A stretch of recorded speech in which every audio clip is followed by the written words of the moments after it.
She thought bringing him coffee would be simple. She didn't know it would cost her everything she'd built, and give her everything she'd never dared to want. When Lena Carter locked eyes with Adrian Varelli across a crowded cafe, she had no idea she was staring at the most dangerous man in the city, and he had no idea she'd be the only person who could make him human again. What happens when an invisible waitress becomes the obsession of a man who owns the shadows? Stay until the end to find out, and drop a comment with your city so I can see how far this story reaches. The rain came down in sheets that Tuesday afternoon, turning the streets of Lower Manhattan into rivers of gray. Lena Carter stood behind the counter of Rosie's cafe, watching water streak down the windows like tears the city wouldn't admit to crying. Her feet ached, her back ached. Hell, even her thoughts ached at this point. "Table 6 needs a refill," Rosie barked from the kitchen, her voice cutting through the hiss of the espresso machine. Lena grabbed the coffee pot without a word. She'd learned not to argue with Rosie 3 years ago when she'd first taken this job. Arguing meant getting scheduled for the worst shifts. Silence meant survival. She wove between tables, refilling cups for people who barely looked up from their phones. Invisible. That's what she'd become in this city, a ghost in a coffee-stained apron, pouring caffeine for people who'd forget her face before they finished their first sip. The bell above the door chimed. Lena didn't look up at first. Why would she? It was just another customer seeking shelter from the storm. But something shifted in the air, a change in pressure, like the moment before lightning strikes. Conversations dropped to murmurs. Chairs scraped. Someone's cup clinked too hard against its saucer. She turned. A man stood in the doorway, and he didn't belong here. That much was obvious from the cut of his coat alone. Charcoal wool that probably cost more than Lena made in 3 months. Water beaded on his shoulders but didn't seem to touch him, like even the rain knew better than to overstep. Dark hair swept back from a face that could have been carved from marble, all sharp angles and controlled severity.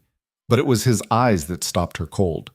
They swept the cafe with the kind of assessment that missed nothing, calculated, measuring.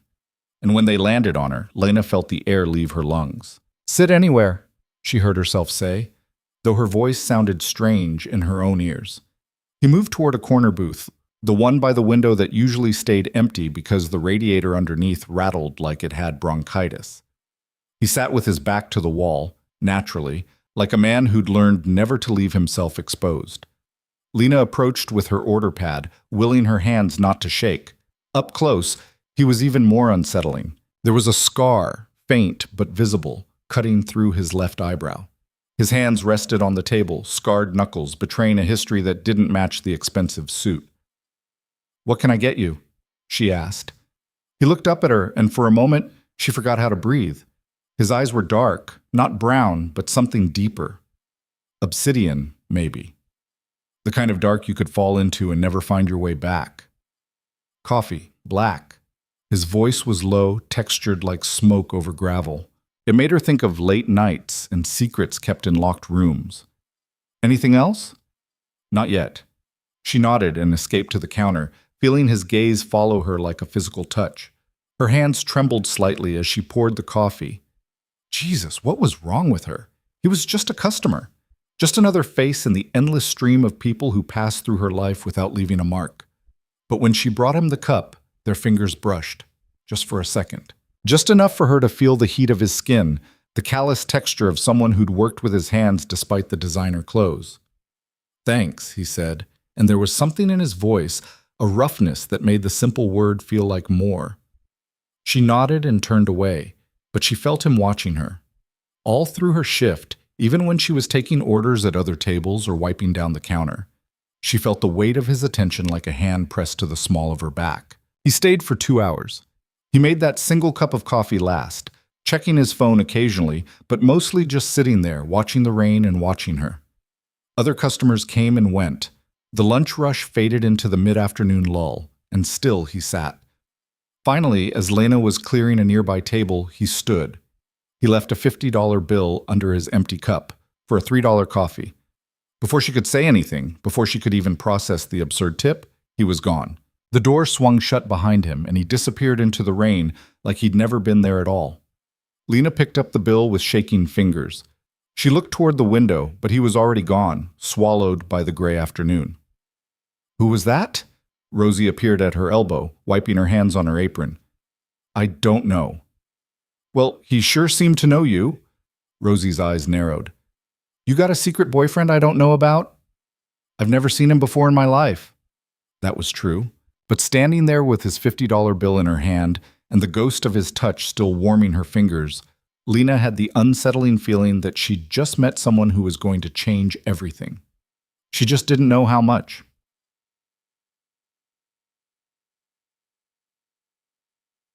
The rest of the week passed in a blur of spilled coffee and demanding customers, but Lena couldn't shake the memory of him. Those dark eyes, that controlled stillness, the way he'd looked at her like he was reading a book only he could see. She told herself it was ridiculous. He was probably some Wall Street exec who'd wandered in from the rain. The generous tip was just guilt money from someone with more cash than conscience. He'd never come back. Except he did. Friday afternoon, 3 o'clock, the bell chimed. And there he was. Same coat, same dark eyes, same way of commanding a room just by entering it. This time, a few customers looked up with recognition. One man in a business suit actually paled and found sudden interest in his newspaper. The stranger walked straight to the same booth, sat in the same position, back to the wall. Lena's heart hammered as she approached. Coffee? Please. A pause. Black? I remember. Something flickered in his eyes. Amusement, maybe, or approval. Good memory. It's not that impressive. You were here 3 days ago. Some people don't remember me even when I'm standing in front of them. She didn't know what to say to that, so she just brought him his coffee. But this time, when she set it down, he spoke again. You work every day?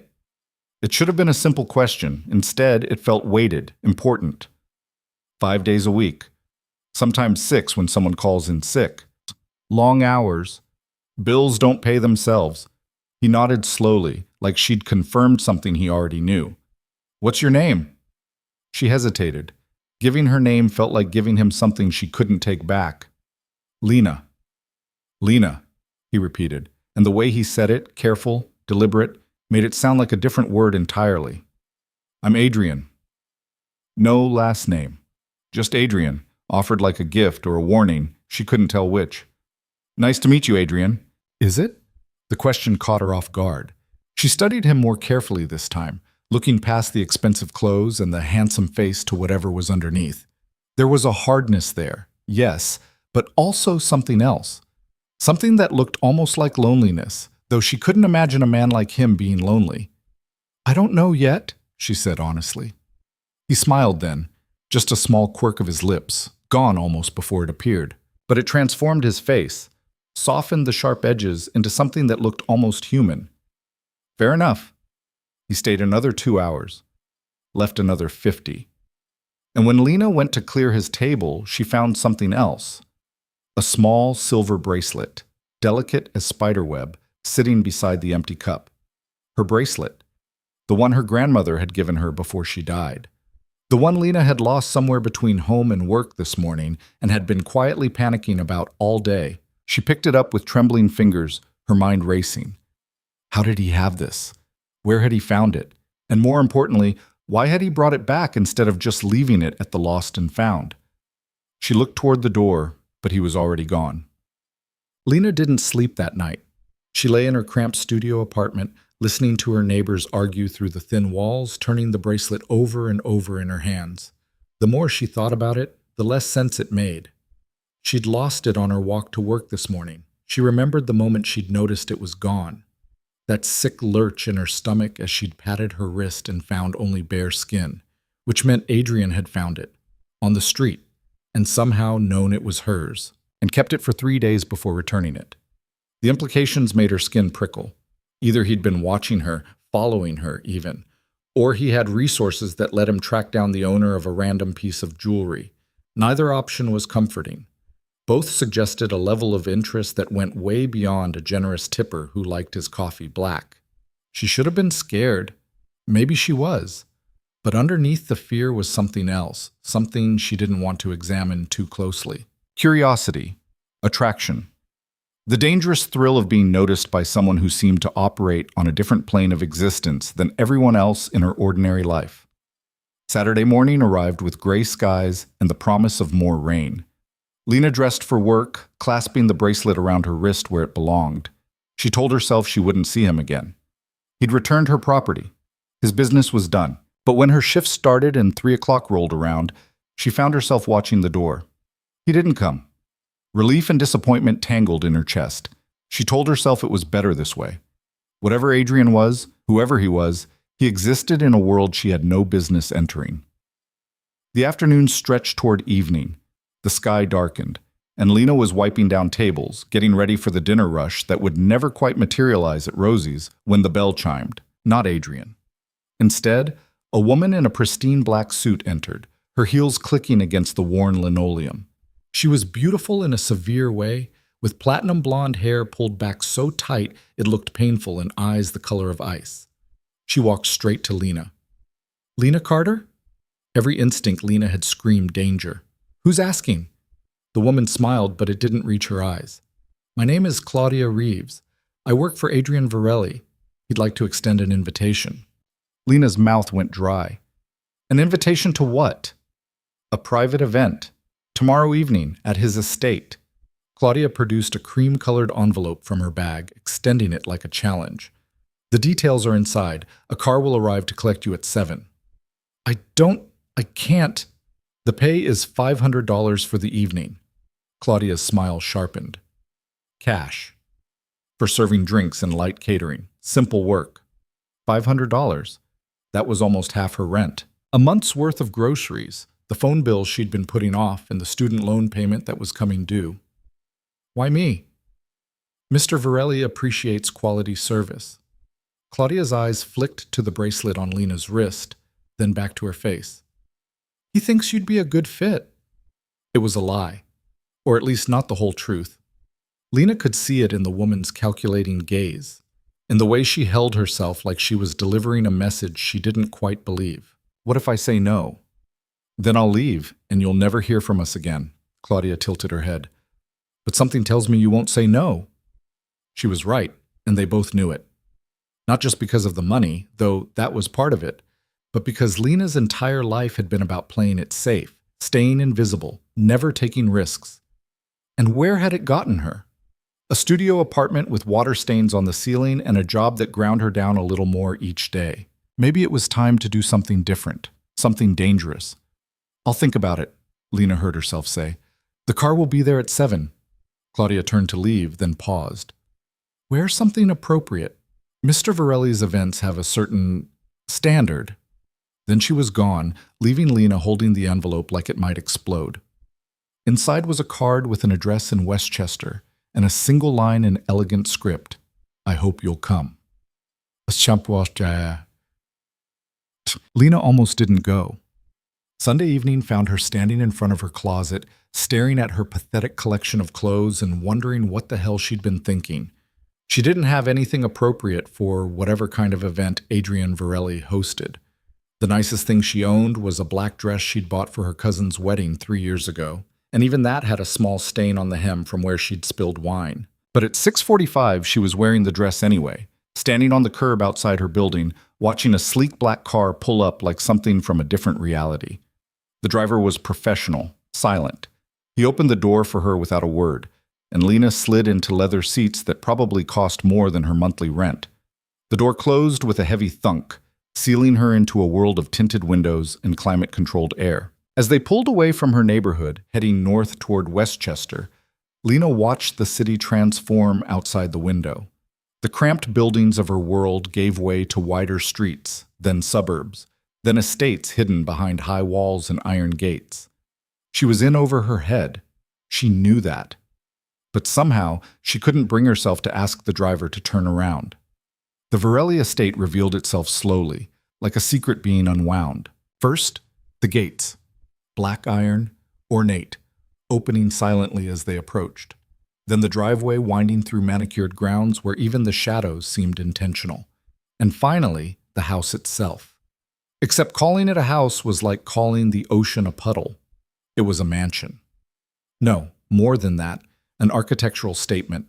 Glass and stone and clean lines that spoke of money so old it didn't need to announce itself. Light spilled from floor-to-ceiling windows, and as the car stopped at the front entrance, Lena could see people moving inside, beautiful people in expensive clothes, holding champagne glasses like props in a movie she'd never auditioned for. "Miss Carter," the driver opened her door. "Someone will meet you at the service entrance."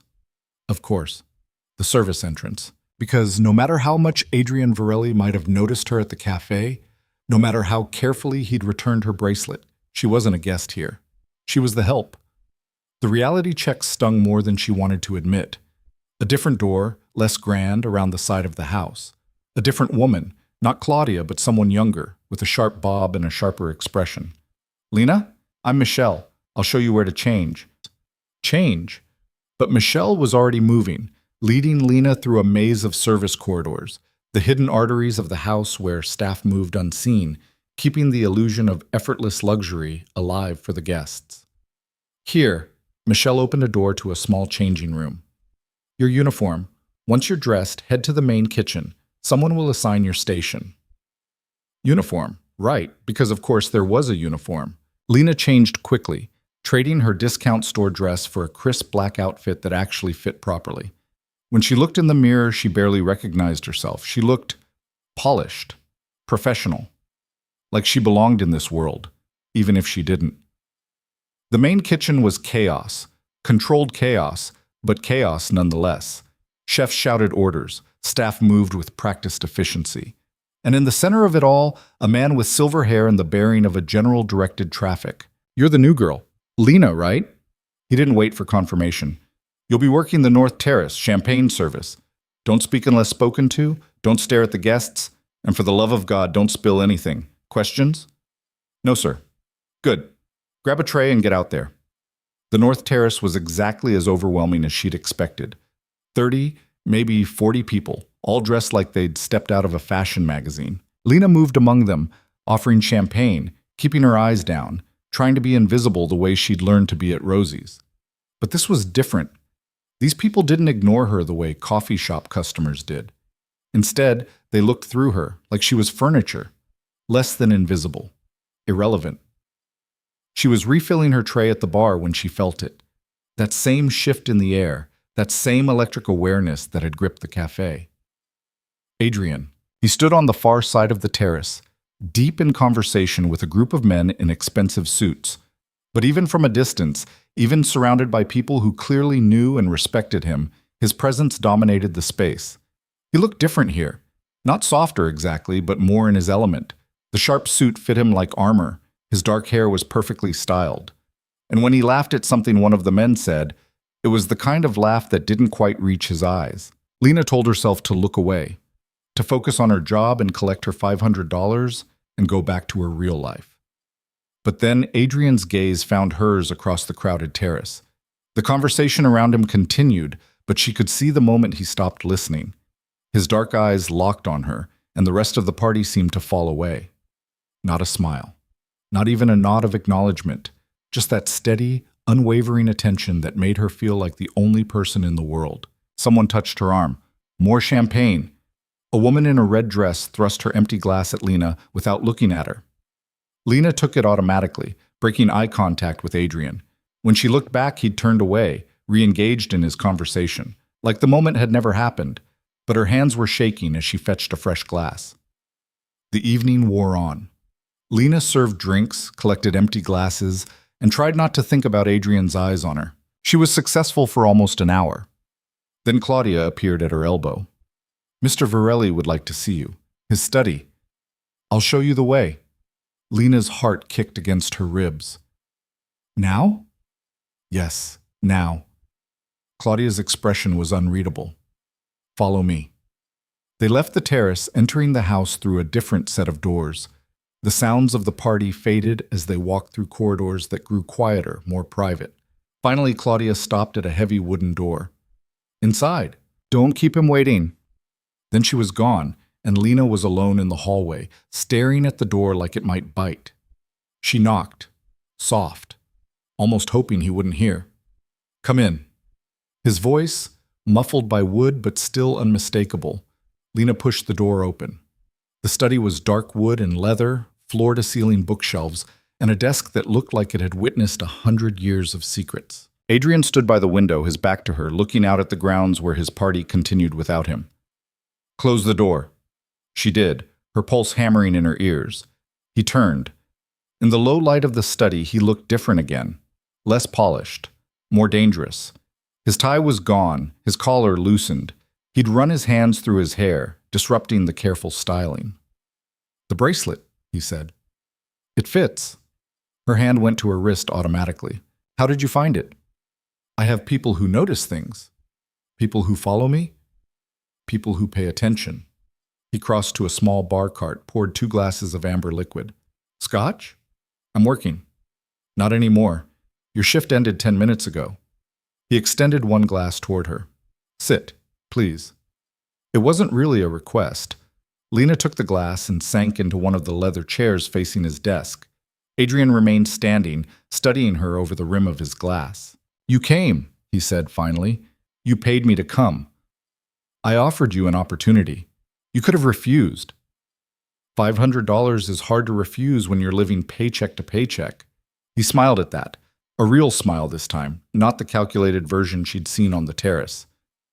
"Honest. I appreciate that." "Why am I here, Adrian?" The question came out sharper than she intended. "And I don't mean the party. I mean here in your study drinking scotch that probably costs more than my rent. Maybe I just wanted to talk to someone who sees me as a person instead of a transaction. You don't know me well enough to know how I see you. Don't I?" He set his glass down, moving closer. Not threatening, exactly, but deliberate. "You didn't recognize me when I walked into that cafe. Do you know how rare that is? Should I have recognized you? Most people do." There was something in his voice, not arrogance, but a kind of tired resignation, like being recognized was a burden he carried, whether he wanted it or not. "I'm sorry," Lena said. "I don't follow business news or society pages or whatever it is that makes people know your name." "Don't apologize. It was—" He paused, searching for the word. "Refreshing." They looked at each other in the dim study, and Lena felt the weight of all the things neither of them was saying. The air between them felt charged, heavy with possibility. "I should go," she managed. "Should you?" "The party will continue without us." Adrian moved to his desk, pulled out an envelope. "Your payment." Lena stood, taking the envelope with fingers that trembled slightly. Their hands brushed again, just like they had over the coffee cup, just enough to make her breath catch. "Thank you. Will you come back?" The question hung between them, loaded with implications. "To work another party? To have dinner with me?" Her heart stopped. Actually stopped. "What?" "Dinner. Tomorrow night. Somewhere quiet. No uniforms, no service entrances, no pretending you're staff when we both know that's not why I want you here." This was insane.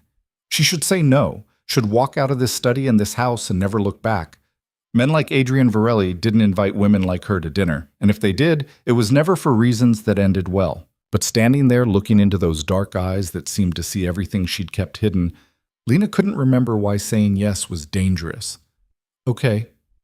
Something flashed across his face. Surprise, maybe, like he'd expected her to refuse. "Tomorrow, 7 o'clock, the car will pick you up." "I can—" "Lena." He said her name like a command and a caress all at once. "Let me send the car." She nodded, not trusting her voice. As she turned to leave, his voice stopped her. "Thank you." "For what?" "For seeing me as Adrian, not as everything else." She looked back at him, standing alone in his study with his expensive scotch and his expensive house, and a loneliness in his eyes that no amount of money could fix. "You're welcome," she whispered. And then she left, walking back through the maze of corridors, past the party still raging on the terrace, to the service entrance where the black car waited. As they pulled away, Lena looked back at the house, at the light spilling from those floor-to-ceiling windows, at the silhouettes of beautiful people living beautiful lives. Somewhere in there, Adrian stood in his study, watching her leave. And tomorrow night, she'd go back. Lena spent Monday morning cleaning her apartment like her life depended on it, scrubbing the bathroom tiles, reorganizing her tiny closet, doing anything to avoid thinking about what she'd agreed to. Dinner with Adrian Varelli. She kept replaying his words, Not as everything else. What was everything else? Who was he beyond the expensive suits and the mansion, and the way people's faces changed when he entered a room? Her phone buzzed at noon. An unknown number. Dress casual. Somewhere we can actually talk. She stared at the message for a full minute before typing back. How did you get my number? The response came immediately. I have people who pay attention. Remember? Despite everything, the strangeness of it all, the way he'd inserted himself into her life without asking permission, Lena smiled. Stalker behavior. Efficient behavior.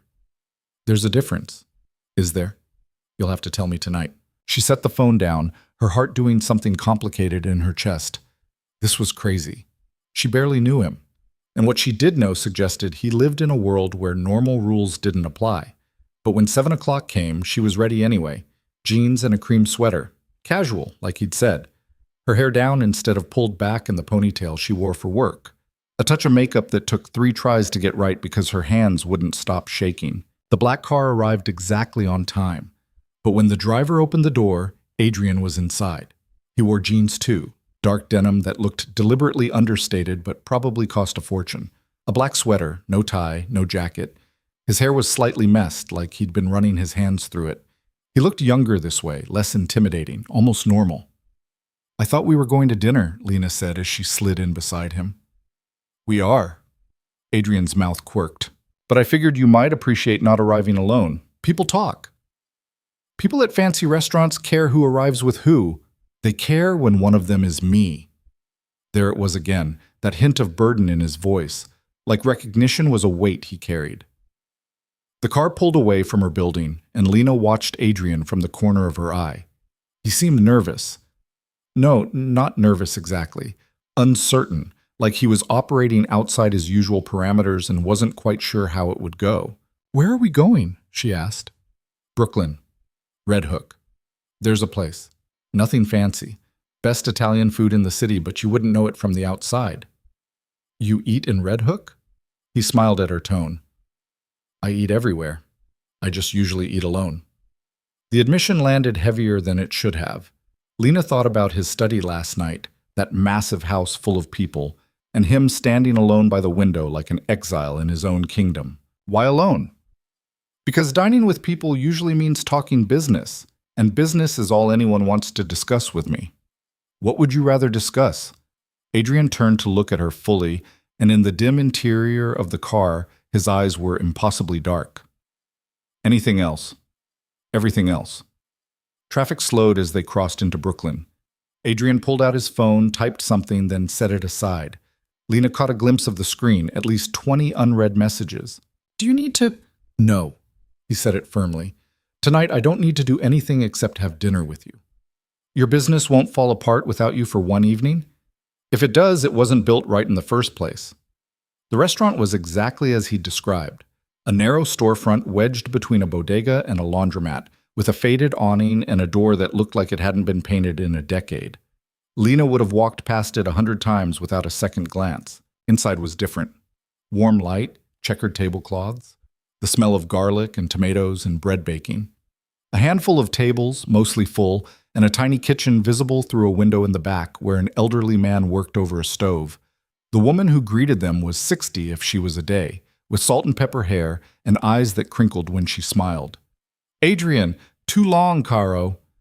She kissed both his cheeks, then turned to Lena. And who is this beautiful girl? This is Lena. Lena, meet Rosa. She's been feeding me since I was 20 years old. 20 and so skinny. Rosa shook her head, like a scarecrow. Now look at him. I did that. Lena couldn't help but smile.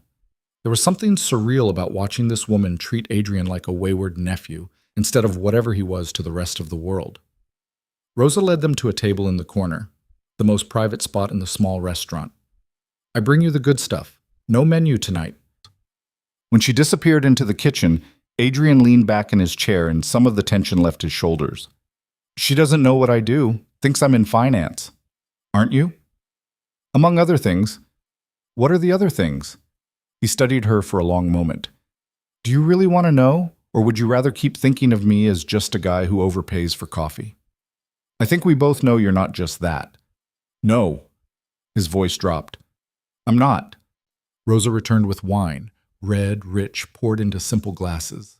Then bread, still warm, olive oil for dipping, and then dish after dish appearing like magic. Pasta so fresh it must have been made that afternoon. Chicken swimming in lemon and wine sauce. Vegetables that tasted like they'd been kissed by summer sun. They ate, and Adrian told her about finding this place years ago when he was younger and hungrier and building something he wasn't sure would survive. Rosa had fed him for free more than once. Wouldn't take no for an answer. Insisted that skinny boys needed to eat. She still won't let me pay full price, Adrian admitted. I've tried. She acts personally offended. So you send her gifts instead? He had the grace to look sheepish. New kitchen equipment, a better oven, things she needs but would never buy for herself. That's kind. That's strategic. Better equipment means better food. But Lena could see through the deflection. He cared about Rosa. Genuinely. The same way he'd cared enough to return a lost bracelet to a waitress he'd only met once. Tell me something true, she said suddenly. Adrian paused with his wine glass halfway to his lips. What? Something true. About you. Not the version you show at parties or in boardrooms. Something real. He set the glass down carefully. Outside, traffic rumbled past. Inside, conversations hummed around them. But at their table, the silence stretched. I hate mushrooms, he said finally. Lena blinked. What? Mushrooms. Can't stand them. The texture, the taste, everything. But everyone assumes I love them because they're fancy. So I spend half my life pretending to enjoy things I actually hate. It was such a small thing. Ridiculous, even. But something about the admission, the absurdity of a powerful man forced to eat mushrooms because of expectations, made Lena laugh. Really laugh, the kind that comes from your belly and refuses to be contained. Adrian watched her, and slowly his expression softened. I haven't heard anyone laugh like that in a long time. Like what? Like they mean it. The laughter faded, but the warmth remained. Lena took a sip of wine, letting it burn down her throat. Okay, your turn. Ask me something. Why coffee? What do you mean? You're smart. I can see it in the way you watch people, process information. You could be doing anything. Why serve coffee to people who don't see you? The question cut deeper than he probably intended. Lena looked down at her plate, pushing pasta around with her fork. Because smart doesn't pay the bills. I've got a degree I'm still paying off, no connections, no safety net. The cafe isn't a choice, it's what's available. What did you study? English literature? She laughed, but there was no humor in it, which turns out to be excellent preparation for a career in absolutely nothing. You wanted to write. It wasn't a question. Lena met his eyes, startled. How did you... The way you said it, literature, not English. You love stories. Loved, past tense. She drained her wine glass. Reality has a way of killing those kinds of dreams. Does it? Or do we just stop fighting for them? Easy to say when you're sitting on top of an empire. I built that empire from nothing. Adrian's voice went hard. My family didn't hand me wealth or connections. Everything I have, I took, sometimes literally. The admission hung between them, sharp-edged and dangerous. This was the truth he'd been circling around all night, the reason people recognized him, feared him. Whatever Adrian Varelli was, it wasn't something that got built through legitimate business deals alone. Should I be scared right now? Lena asked quietly. Probably. He poured more wine for both of them. But you're not. How do you know? Because you would have left already. You're still here, asking questions, trying to figure me out. He was right. She should leave. Should thank him for dinner and go back to her safe, small life. But something kept her in that chair, kept her leaning forward instead of pulling back. My parents died when I was 19, Adrian said abruptly. Car accident. One minute I had a family, the next I had nothing but debt and people circling like sharks. He stared at his wine. I learned fast that the world doesn't care about fairness. It cares about power. So I got powerful. How? By being willing to do things other people wouldn't. Like what? Things I'm not proud of. Things I can't undo. He looked up at her. I'm not a good man, Lena. I want you to understand that. Whatever you think you see in me, I see someone who returns lost bracelets, who takes care of women who fed him when he was hungry, who asks about dreams instead of dismissing them. Lena held his gaze. Maybe you're not as bad as you think. Or maybe you're not as cynical as you should be. Maybe, she smiled. But you invited me to dinner anyway, so what does that say about you? Adrian leaned back and something in his expression shifted. Not softer exactly, but more open. Like she'd found a door he'd forgotten was there. Rosa appeared with dessert, tiramisu that looked like clouds given form, and fussed over them like a mother hen. When she finally left them alone again, Adrian said, I want to offer you something. Lena's stomach tightened. What kind of offer? Work. Real work, not serving drinks at parties. I need someone at my house, not staff exactly. More like a presence. A presence. I host events constantly. Business dinners, meetings. I need someone who can handle that side of things. Make sure everything runs smoothly. Be there when I need someone to... He trailed off, searching for words. To what? To be honest with me. Everyone in my life has an agenda. You don't. You barely know me. I know enough. Adrian's gaze was intense. You're not impressed by money. You didn't recognize my name, and when I talk, you actually listen instead of calculating what I can do for you. How much does this job pay? More than the cafe. Significantly more. Plus room and board if you want it. That house is too big for just me anyway. It was too much, too fast. Lena felt like she was standing on a cliff edge, and Adrian was asking her to jump without knowing if there was water below or rocks. I need to think about it. Of course. But there was something in his voice. Disappointment, maybe. Take all the time you need. They finished dessert in silence that wasn't quite comfortable but wasn't hostile either. Rosa packed up leftovers despite their protests, kissing both their cheeks as they left. In the car, Adrian sat on his side and Lena on hers, and the space between them felt wider than it had before. I scared you, he said as they crossed back into Manhattan. Yes. I'm sorry. Don't be. Lena turned to look at him. I'm scared because you're offering me something I want, and things I want usually get taken away. I'm not going to take anything from you. You already have. My normal. My routine. The safety of not hoping for anything better. She laughed shakily. 3 days ago, my biggest concern was making rent. Now I'm sitting in a car with someone who could probably buy my entire building without noticing the expense. Money isn't what matters here. Easy to say when you have it. Is it? Adrian shifted closer, and suddenly the space between them felt charged. I have money, Lena. Power. Influence. People jump when I tell them to. But sitting in that restaurant tonight talking about mushrooms and broken dreams, I felt more human than I have in years. So no, money isn't what matters. Whatever this is, he gestured between them. This matters. The car stopped outside her building. The driver didn't get out, giving them privacy behind tinted windows. Think about my offer, Adrian said. Not the job. Forget the job. Just think about whether you want to see where this goes. This? Us. Whatever we are. Whatever we might become. Lena's hand was on the door handle. One pull and she'd be out, back in her world, safe from whatever storm Adrian represented. But she didn't pull. I'm not interesting enough for you. You'll figure that out eventually. Let me be the judge of what's interesting. I can't give you anything. I don't want you to give me anything. I just want... He stopped, and for the first time he looked uncertain, vulnerable. I want to know what it feels like to be around someone who sees me instead of what I can do for them. It was the raw honesty in his voice that did it. The admission that under all the power and control, he was just as lonely as she was. Okay. Adrian's eyes widened slightly. Okay? I'll think about it. The job, whatever this is. But I need time. This is all. It's a lot. Take all the time you need. He pulled out his phone, typed something. I'm putting my number in your contacts. Real one, not the business line. If you need anything, and I mean anything, you call me. Why would I need anything? His expression went dark. Because now that you've been seen with me, people will notice. And not all of them are friendly. A chill ran down Lena's spine.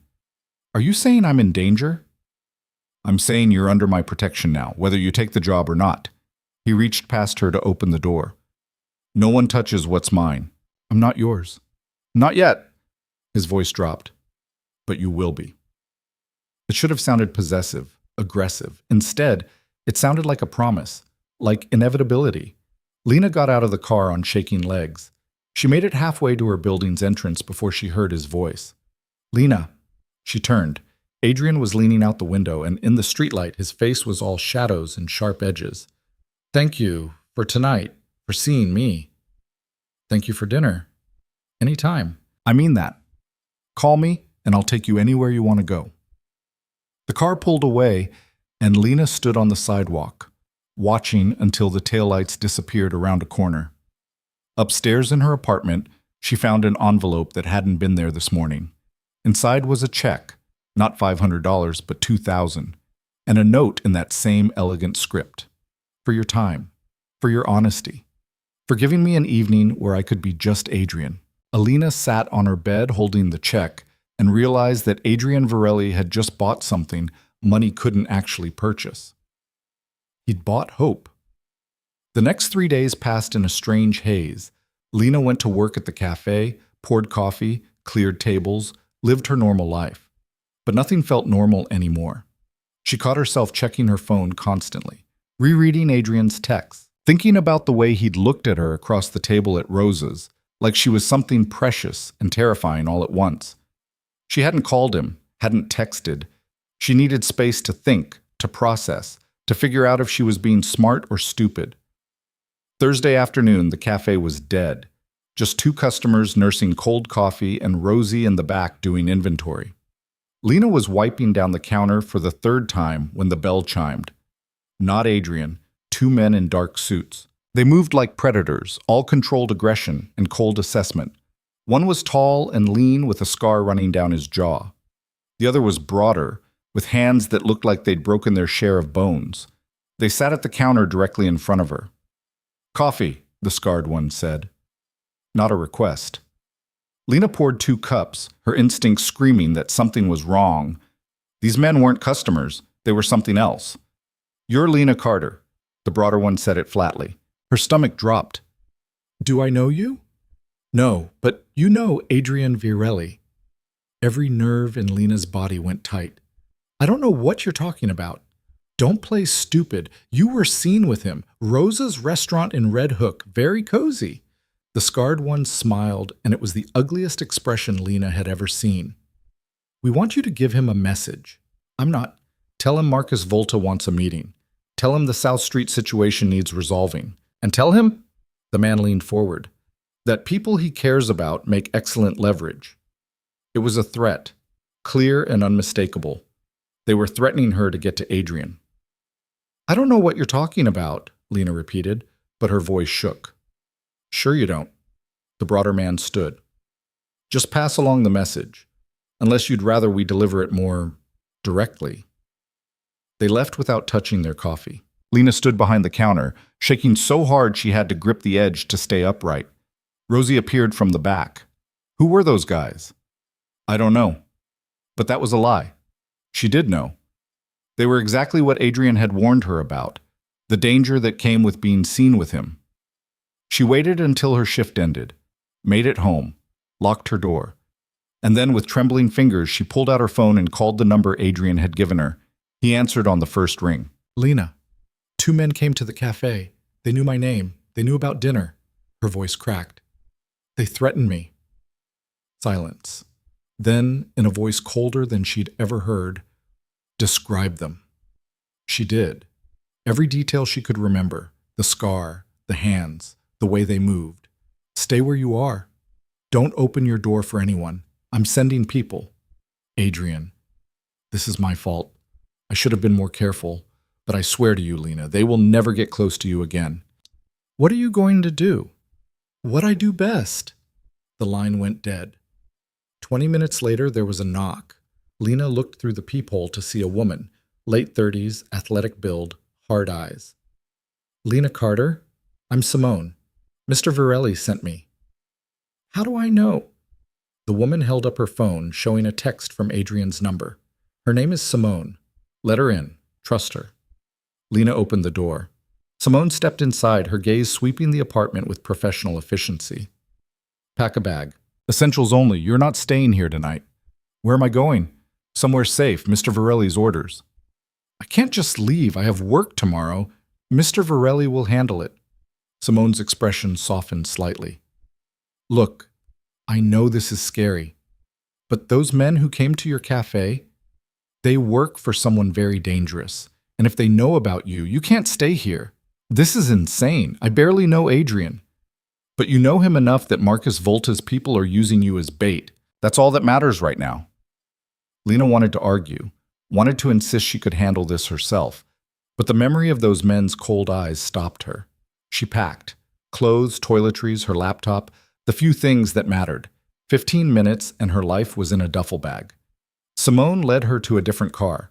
Not the black sedan, but something smaller, less conspicuous. They drove north, away from the city, into darkness and suburbs, and eventually to a house that looked normal from the outside. Inside was different. Security cameras, reinforced doors, windows that looked like regular glass but probably weren't. Safe house, Simone explained. No one knows about this place except Mr. Varelli's inner circle. You'll be comfortable here. For how long? Until he handles the situation. Handles it how? Simone's smile was sharp. You really don't want to know.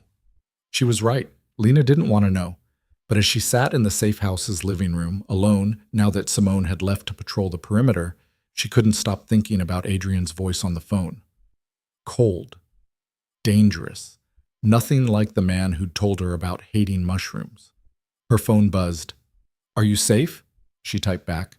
Yes. Your person got me somewhere secure. Good. I'm sorry, Lena. This should never have touched you. Who's Marcus Volta? Long pause. Then, someone from my past, someone who thought I owed him something. And do you? No. But he disagrees. We're handling it. By handling it, you mean, you never have to worry about him again. The implication was clear. Lena set the phone down, her hands shaking. This was the reality of Adrian's world. Not fancy restaurants and generous tips, but threats in safe houses and people who handled problems in ways she couldn't let herself imagine. She'd been an idiot to think she could dip her toe into his life without drowning, but even as she thought it, her phone buzzed again. I need to see you, to explain. Tomorrow, please. She should say no. Should use this as the wake-up call it obviously was, and go back to her safe, boring life where nobody threatened her at work. Instead, she typed, where? Somewhere I should have taken you first. Somewhere you'll understand. Understand what? Why I am the way I am. And why I can't let you go. Lena stared at the message until the screen went dark. Then she whispered to the empty room, what have I gotten myself into? But she already knew the answer. She'd gotten into something that would change everything. The only question was whether she had the courage to see it through. Outside, night wrapped around the safe house like a fist. And somewhere in the city, Adrian Varelli was doing whatever necessary to protect her, even if it damned them both. Lena woke to unfamiliar silence. No traffic sounds. No neighbors shouting through thin walls. Just quiet, pressing in from all sides like something physical. The safe house. Right. She checked her phone. 6 messages from Adrian sent throughout the night. Still handling things. You're safe. Don't worry about the cafe. I called Rosie. Told her you had a family emergency. Get some rest. You'll need it. I can't stop thinking about you in danger because of me. This wasn't supposed to happen. Tomorrow. I promise I'll explain everything. Lena read them twice, trying to reconcile the man who sent worried text messages with whatever version of himself was out there, handling Marcus Volta. She wasn't naive enough to think handling meant a strongly worded phone call. Simone appeared at 9 with coffee and bagels. Sleep okay? Not really. Yeah, first night in a safe house is always rough. Simone sat across from her at the small kitchen table. Gets easier. How often do you do this? Hide people? Often enough. Simone sipped her coffee. Mr. Varelli takes protection seriously. When someone's under his care, they stay under his care. Even waitresses he barely knows? Especially them. Something flickered in Simone's expression. Look, I've worked for Adrian for 5 years. I've seen him with politicians, business partners, women who throw themselves at him constantly. He's never looked at any of them the way he looks at you. You don't know how he looks at me. I was at the party, the one where you served drinks. I saw him watching you like you were the only person in the room. Simone stood clearing their plates. Whatever this is between you two, it's real. And in his world, real things are dangerous. That's why you're here. A car arrived at noon. Not the black sedan, but an SUV with tinted windows and a driver who looked like he could bench press a truck. Simone rode shotgun while Lena sat in back, watching suburbs give way to industrial areas, then to parts of the city she didn't recognize. They stopped at a warehouse. Old brick, broken windows, the kind of place that probably hadn't been used for legitimate business in decades. Is this where he kills people? Lena asked, only half joking. Simone actually laughed. No, this is where he started. Adrian was waiting inside. He wore jeans and a dark Henley, and there was something different about him. Harder. More like the man she'd imagined when those thugs had appeared at the cafe. You came. He dismissed Simone and the driver with a nod, leaving them alone in the vast, echoing space. You said you'd explain. I will. He gestured around them. This was my father's warehouse. He ran a small import business. Legal, mostly. But after he died, I inherited debt to people who didn't care about legal. Lena walked slowly through the space, her footsteps loud against concrete. Broken crates lay scattered. Graffiti covered the walls. This place had been abandoned for years. I was 19, Adrian continued. No money, no connections, and men showing up demanding payments I couldn't make. So I made a choice. What choice? I used the warehouse for things my father never would have. Storage for people who needed to move products without questions. Then distribution. Then manufacturing. He moved to stand beside her. Within 2 years, I'd paid off the debt. Within 5, I owned half the distribution network in the city.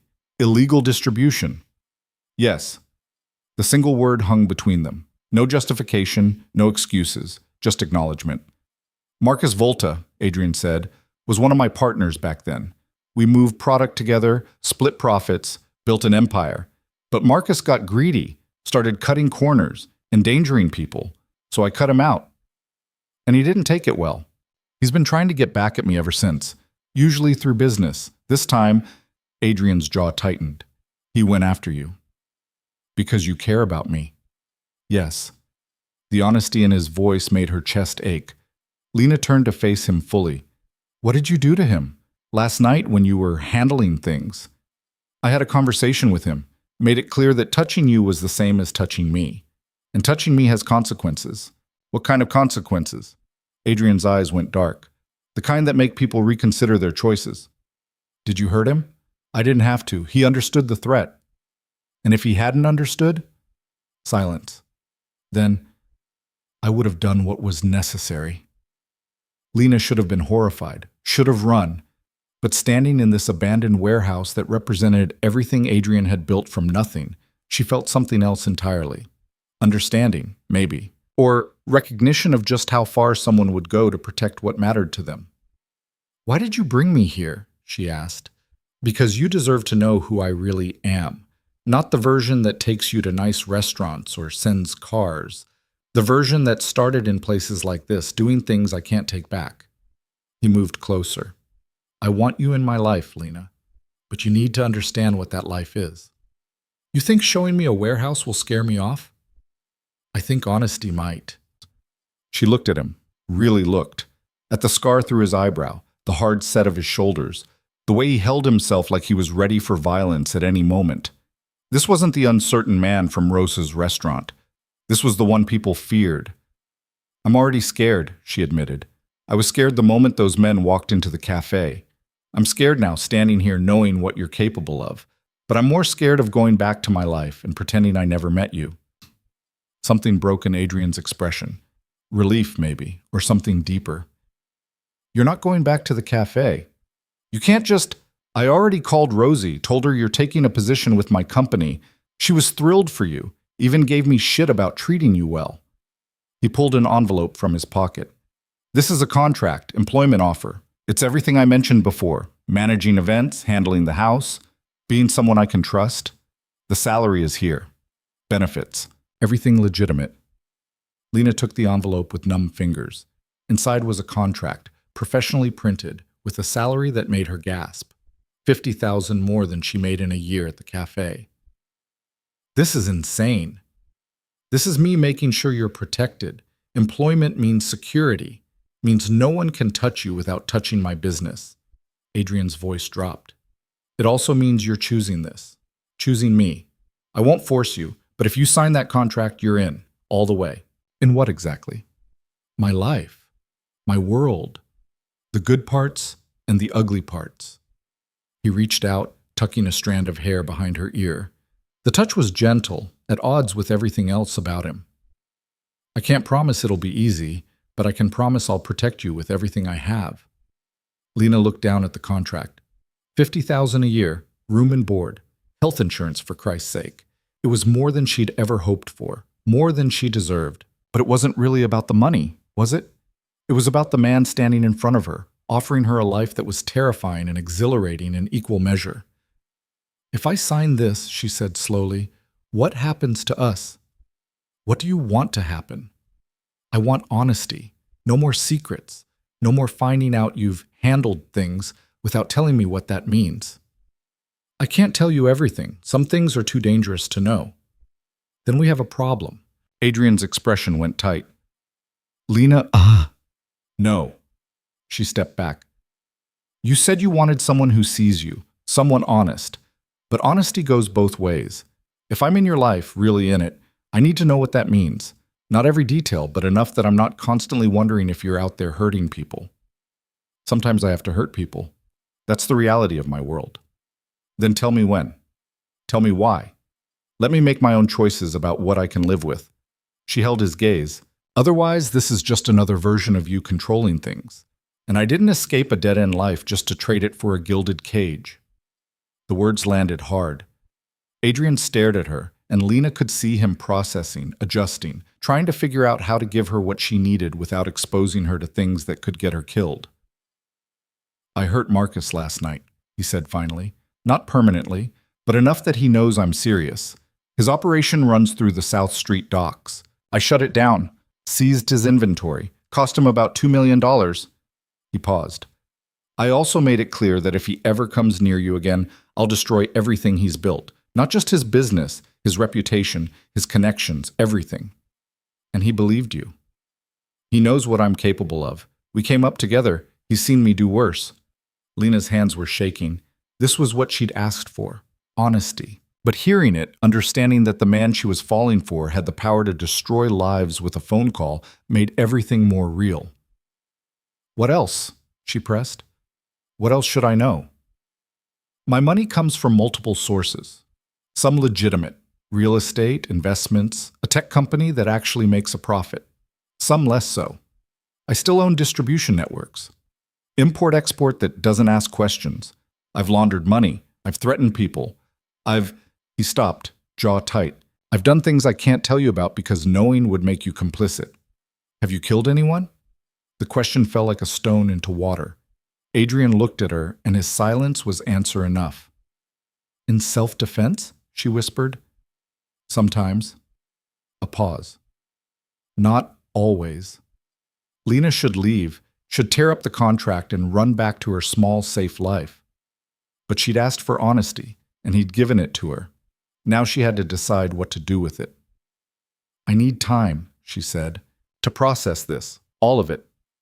Take all the time you need. The safe house is yours as long as you want it. Simone will stay with you. Make sure you're protected. What about you? I have things to handle. Making sure Marcus's people get the message, ensuring no one else gets ideas. He moved toward the warehouse entrance, then stopped. Lena, whatever you decide, I meant what I said. You're under my protection now. Even if you walk away, even if you never want to see me again, no one touches you. That's a promise. Then he was gone, leaving her alone in the warehouse with a contract in her hands and a choice that felt impossible. Simone drove her back to the safe house in silence. Lena spent the rest of the day staring at the contract, at the number that could change her life, weighing it against everything she'd learned. Adrian was dangerous. He hurt people. He'd killed people. He lived in a world where violence was currency and protection came with a price. But he'd also been honest with her when he could have lied. He'd shown her his beginning, his evolution, the choices that had made him who he was, and he'd given her the power to walk away. That had to count for something. Her phone buzzed at midnight. A text from Adrian. "I'm on your roof." Lena stared at the message. "How do you even know where the safe house is?" "I own it." Of course he did. She found the access door to the roof and climbed the narrow stairs. Adrian stood at the edge, looking out over the darkened suburbs, his hands in his pockets. He looked exhausted, his face drawn in the moonlight. "You should be sleeping," he said without turning. "So should you." "Can't. Keep thinking about you down there, trying to decide if I'm worth the risk." Lena moved to stand beside him. The night air was cool, carrying the scent of cut grass and distant rain. "Are you?" "I don't know. Some days I think I'm too broken to deserve anything good. Then you look at me like I'm someone worth saving, and I start to believe it might be true." "I don't want to save you, Adrian." "No?" He turned to face her, and in the dim light, his eyes were unreadable. "I want to know you, the real you, not the cleaned-up version you show at parties or the dangerous one you use to scare people. Just you." What if the real me is both of those things? What if I'm the kind of man who'll hold your hand at dinner and break someone's arm if they threaten you? Then that's who you are. Lena's heart hammered. "But I need to know you won't lie to me. Won't hide things because you think I can't handle them. I'm stronger than I look." "I know you are. You're the strongest person I've ever met." "I serve coffee for a living." "How is that strong?" "You survive. Every day, in a city that tries to crush people like you get up and you survive. That's strength." He reached out, his fingers ghosting along her jaw. "I've spent years building power, but I've never had to fight just to exist. You do it without thinking. That's real strength." The touch was electric.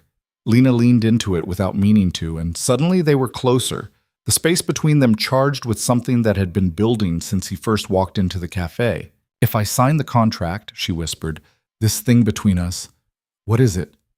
"Whatever you want it to be." "That's not an answer." "Because I don't have one." His thumb brushed her lower lip. "All I know is that I've never felt like this about anyone.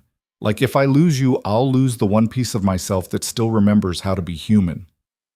"That's too much pressure." "I know. I'm sorry. I'm not good at this, at being vulnerable, at wanting something I can't just take or buy." You can't buy me, Adrian. I know. That's why I'm terrified." And then, because she couldn't stand the raw honesty in his voice without doing something about it, Lena closed the distance between them. The kiss was nothing like she expected, not aggressive or demanding, but almost hesitant, like Adrian was afraid she'd disappear if he pushed too hard. His hands came up to frame her face, gentle despite their scarred knuckles, and Lena melted into him. It felt like coming home and jumping off a cliff all at once. When they finally broke apart, both breathing hard, Adrian rested his forehead against hers. "That was a bad idea." "Why?" "Because now I'll never be able to let you go." "Who said I wanted you to?" He pulled back to look at her, searching her face for something. "You're signing the contract." "I'm signing the contract." The decision settled over her like inevitability. "But I have conditions." "Name them." "Honesty. Even when it's hard. Even when you think it'll scare me." "Done." "I'm not your employee in private. I'm your equal. No power games. No controlling where I go or who I talk to." "Agreed, though I reserve the right to worry. And if this thing between us goes wrong, I walk away with enough money to start over somewhere else. I won't be trapped." Something flickered in his expression, hurt, maybe, that she was already planning an exit strategy. But he nodded. "I'll have my lawyers add a severance clause. 6 months' salary if either of us wants to end the arrangement." "Okay." Lena stepped back, putting space between them before she lost her nerve. "Okay, I'll do it." Adrian exhaled like he'd been holding his breath for hours. "You're sure?" "No, but I'm doing it anyway." He smiled then, and it transformed his face. Made him look younger, less burdened. "When you move into the house, I want you to take the east wing. It's separate from the main area. You'll have privacy, your own space." You've already planned this out. I'm a strategist. It's what I do. He sobered. But seriously, Lena, if at any point this becomes too much, the lifestyle, the danger, me, you can leave. I'll keep you safe either way. I believe you. And strangely, she did. For all his darkness, for all the violence he was capable of, she believed he'd protect her even if she walked away. When do I start? Whenever you're ready. Tomorrow if you want. Or take a few days to get your affairs in order. I don't have any affairs to order. My entire life fits in a duffel bag, remember? Not anymore. Adrian moved toward the roof access door, then paused. One more thing. There's an event Friday night. Business associates, some dangerous people. I need someone by my side who I can trust. Someone who'll tell me if they sense something wrong. You want me to be your, what, bodyguard? My eyes, my instinct. You notice things other people miss. I saw it at the cafe. The way you read customers, predicted what they'd need. I need that skill Friday. What kind of event? The kind where people smile while planning to stab you in the back. His expression went hard. Marcus will be there. I can't uninvite him without showing weakness, so I need you to watch him. Tell me if he makes any moves. Fear curled in Lena's stomach. You want me in a room with the man who threatened me? I want you protected, which means keeping you close. Simone will be there too, in the background, and I'll never be more than 10 feet away. He held her gaze. But if you're not comfortable, I'll find another way. Lena thought about it. About hiding in the safe house while Adrian faced threats alone versus standing beside him, showing both him and his enemies that she wasn't afraid. I'll do it, she said. But I'm going to need a dress. Adrian's smile was sharp. I know just the place. The next day, Claudia appeared at the safe house with a stylist, a makeup artist, and enough clothing options to stock a boutique. They transformed the safe house's living room into a makeshift salon, and Lena found herself being primped and prepped like she was going to the Oscars instead of a business dinner. Mr. Varelli wants you to look the part, Claudia explained as the stylist held up different dresses. These people respect power. You need to look like you belong. I don't belong. Not yet. But you will. Claudia's ice blue eyes assessed her. You're tougher than you look. I can see why he's interested. Interested in what? In keeping you. Adrian doesn't let people into his world. The fact that you're here, being dressed for his event, means you matter. She held up a black dress. Simple, elegant, with a neckline that was modest but somehow still striking. This one. The dress fit like it had been made for her. When Lena looked in the mirror, she barely recognized herself. Gone was the tired waitress in the coffee-stained apron. In her place stood someone who looked like she could hold her own in Adrian's world. Shoes, the stylist announced, producing heels that were probably worth more than Lena's monthly rent. I'll break my ankle, then practice. You have 2 days. And practice she did. Simone watched with poorly concealed amusement as Lena wobbled around the safe house in designer heels, learning to walk like someone who'd been born to wealth instead of scrambling for it. You're doing fine, Simone said on the second day. Just remember, confidence is half the battle. These people can smell fear. Comforting. I'm serious. Keep your head up. Don't apologize for taking up space, and stay close to Adrian. He'll handle the rest. Friday arrived too quickly. Lena spent the morning convinced she'd made a horrible mistake, that she should tear up the contract and go back to her old life. But when the car arrived, the black sedan driven by the same silent driver, she got in anyway. Adrian was waiting at the house. The mansion, she corrected herself. She'd have to get used to thinking of it that way. He stood in the foyer wearing a tuxedo that should have been illegal. His dark hair was swept back, his jaw clean-shaven, and when he saw her descending the main staircase in her black dress, he went completely still. You look... He stopped, cleared his throat. You look incredible. The dress was Claudia's choice. It wasn't the dress I was looking at. Heat flooded Lena's cheeks. In heels, she was almost at eye level with him, and the way he was looking at her made it hard to breathe. Ready? He asked. Not even a little bit. Good. Neither am I. He offered his arm. We'll be terrified together. The event was held in the mansion's main ballroom, a space Lena hadn't seen during her first visit. Crystal chandeliers hung from ceilings so high they seemed to touch the sky. Marble floors reflected the light, and everywhere people in expensive clothes mingled and schemed. Adrian kept her close, one hand at the small of her back, guiding her through the crowd. People stared, whispered, but no one approached without his permission. "That's Senator Harding," Adrian murmured in her ear. "Bought and paid for.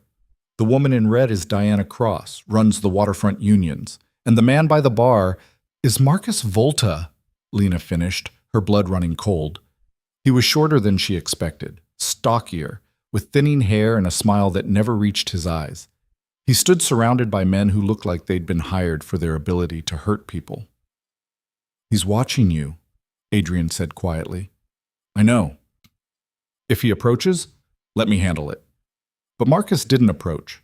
He just watched, his smile fixed, his eyes calculating. Like Lena was a puzzle he was working out how to solve. The dinner was excruciating. Lena sat beside Adrian at a head table, picking at food she was too nervous to eat, listening to conversations about shipments and territories and profit margins. It all sounded legitimate on the surface, but underneath was the unmistakable language of crime. Halfway through the meal, Adrian leaned close. "You're doing great." "I haven't said a word." "Exactly. You're observing, learning. That's what I need." His hand found hers under the table, squeezed gently. "Just a little longer." But then Marcus stood, raising his glass. The room fell silent. "A toast," Marcus announced, his voice carrying across the ballroom, "to old partnerships, and to the beautiful additions that make life so much more interesting." His eyes landed on Lena. The threat was subtle but unmistakable. Adrian's hand tightened on hers. She could feel the tension radiating off him, the violence he was barely containing. "To partnerships," Adrian said, standing. His smile was all edges. "And to knowing when to walk away before things get ugly." The room erupted in laughter, but it was nervous. Everyone could feel the undercurrent, the power play happening in front of them. Marcus's smile never wavered, but his eyes promised retribution. After dinner, as guests mingled, Adrian pulled Lena onto the terrace, the same one where she'd served drinks, back when this was just a job instead of her entire life. "I'm sorry," he said immediately. "That was a play. He wanted to rattle me by threatening you." "Did it work?" "What do you think?" Adrian's jaw was tight, his hands clenched. Yeah, it had worked. "What do we do now?" Lena asked. "We finish the evening. Show him you're not scared. Then tomorrow I make sure he understands that using you against me was his last mistake. Meaning I'm cutting him out of every operation we share, every distribution route, every connection. By Monday, Marcus Volta will have nothing left. That'll start a war. It'll end one." Adrian turned to face her. "This is what I meant about my world being dangerous. People like Marcus don't stop until they're forced to. And forcing them requires action that crosses lines most people won't. But you will. To protect you, without hesitation." Lena looked at him. This man who'd been a stranger 2 weeks ago and was now offering to destroy someone for her safety, and made a decision that probably proved she was as crazy as he was. She kissed him. Not gentle this time. Not hesitant. This kiss was claiming, demanding, a promise that she was choosing this, choosing him. Choosing a life that terrified her but felt more real than anything she'd ever known. When they broke apart, Adrian's eyes were dark. "We should go back inside." "Should we? If we don't, I'm going to do something inadvisable on this terrace." "Maybe I want you to." His control snapped. Adrian pulled her against him, his kiss fierce and desperate. Lena melted into it, into him, letting go of the last of her reservations. This was happening. She was in it now, all the way, no going back. "Come with me," Adrian said against her lips. "Where?" "Anywhere. I don't care. I just need—" He stopped, breathing hard. "I need to be alone with you." They left the party without explanation, climbing stairs to the east wing he'd promised would be hers. The rooms were gorgeous, bedroom, sitting area, bathroom bigger than her entire studio apartment. But Lena barely noticed. All she saw was Adrian, looking at her like she was something precious and dangerous all at once. "We don't have to," he started. "Stop." Lena closed the distance between them. "Stop being careful with me." I'm choosing this. I'm choosing you. You don't know what you're choosing. Then show me. And he did. Later, wrapped in sheets that cost more than she used to make in a month, Lena stared at the ceiling while Adrian slept beside her. His arm was around her waist, holding her close even in sleep, like he was afraid she'd disappear. She should be freaking out, should be questioning every decision that had led to this moment. But instead, she felt calm, certain. Like for the first time in her life, she was exactly where she was supposed to be. Even if that place was in bed with a dangerous man who'd promised to destroy his enemies to keep her safe. Her phone buzzed on the nightstand, a text from an unknown number. Enjoy him while you can. Pretty things break so easily. Lena's blood went cold. She sat up carefully, not wanting to wake Adrian, and stared at the message. Marcus. It had to be. But how did he have her number? And what was he planning? She should tell Adrian. Wake him up, show him the message. But he looked so peaceful in sleep, so much younger than his 34 years. She could give him a few more hours before dragging him back into the war she was starting to realize would never really end. Instead, she deleted the message and lay back down, curling into Adrian's warmth. Whatever happened next, they'd face it together. That's what she'd signed up for. That's what she chose, even if it killed her. Morning light filtered through curtains Lena didn't remember closing. She woke alone, the sheets beside her still warm but empty. For a moment, panic seized her. Had last night been a mistake? Had Adrian regretted it? Then she saw the note on the pillow, written in his precise handwriting. Had to handle something. Simone's outside your door. Stay in the house today. Please. A stay in the house, like she was a prisoner. Lena crumpled the note, irritation flaring hot.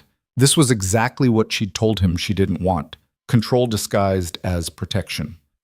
She dressed quickly in clothes from the closet that had somehow been stocked with her size overnight. More of Adrian's efficiency. More of him managing her life without asking. Simone was indeed outside, leaning against the wall with the casual alertness of someone always ready for violence. Morning, Simone said. Sleep okay? Where is he? Handling the Marcus situation. Should be back by afternoon. What does handling mean this time?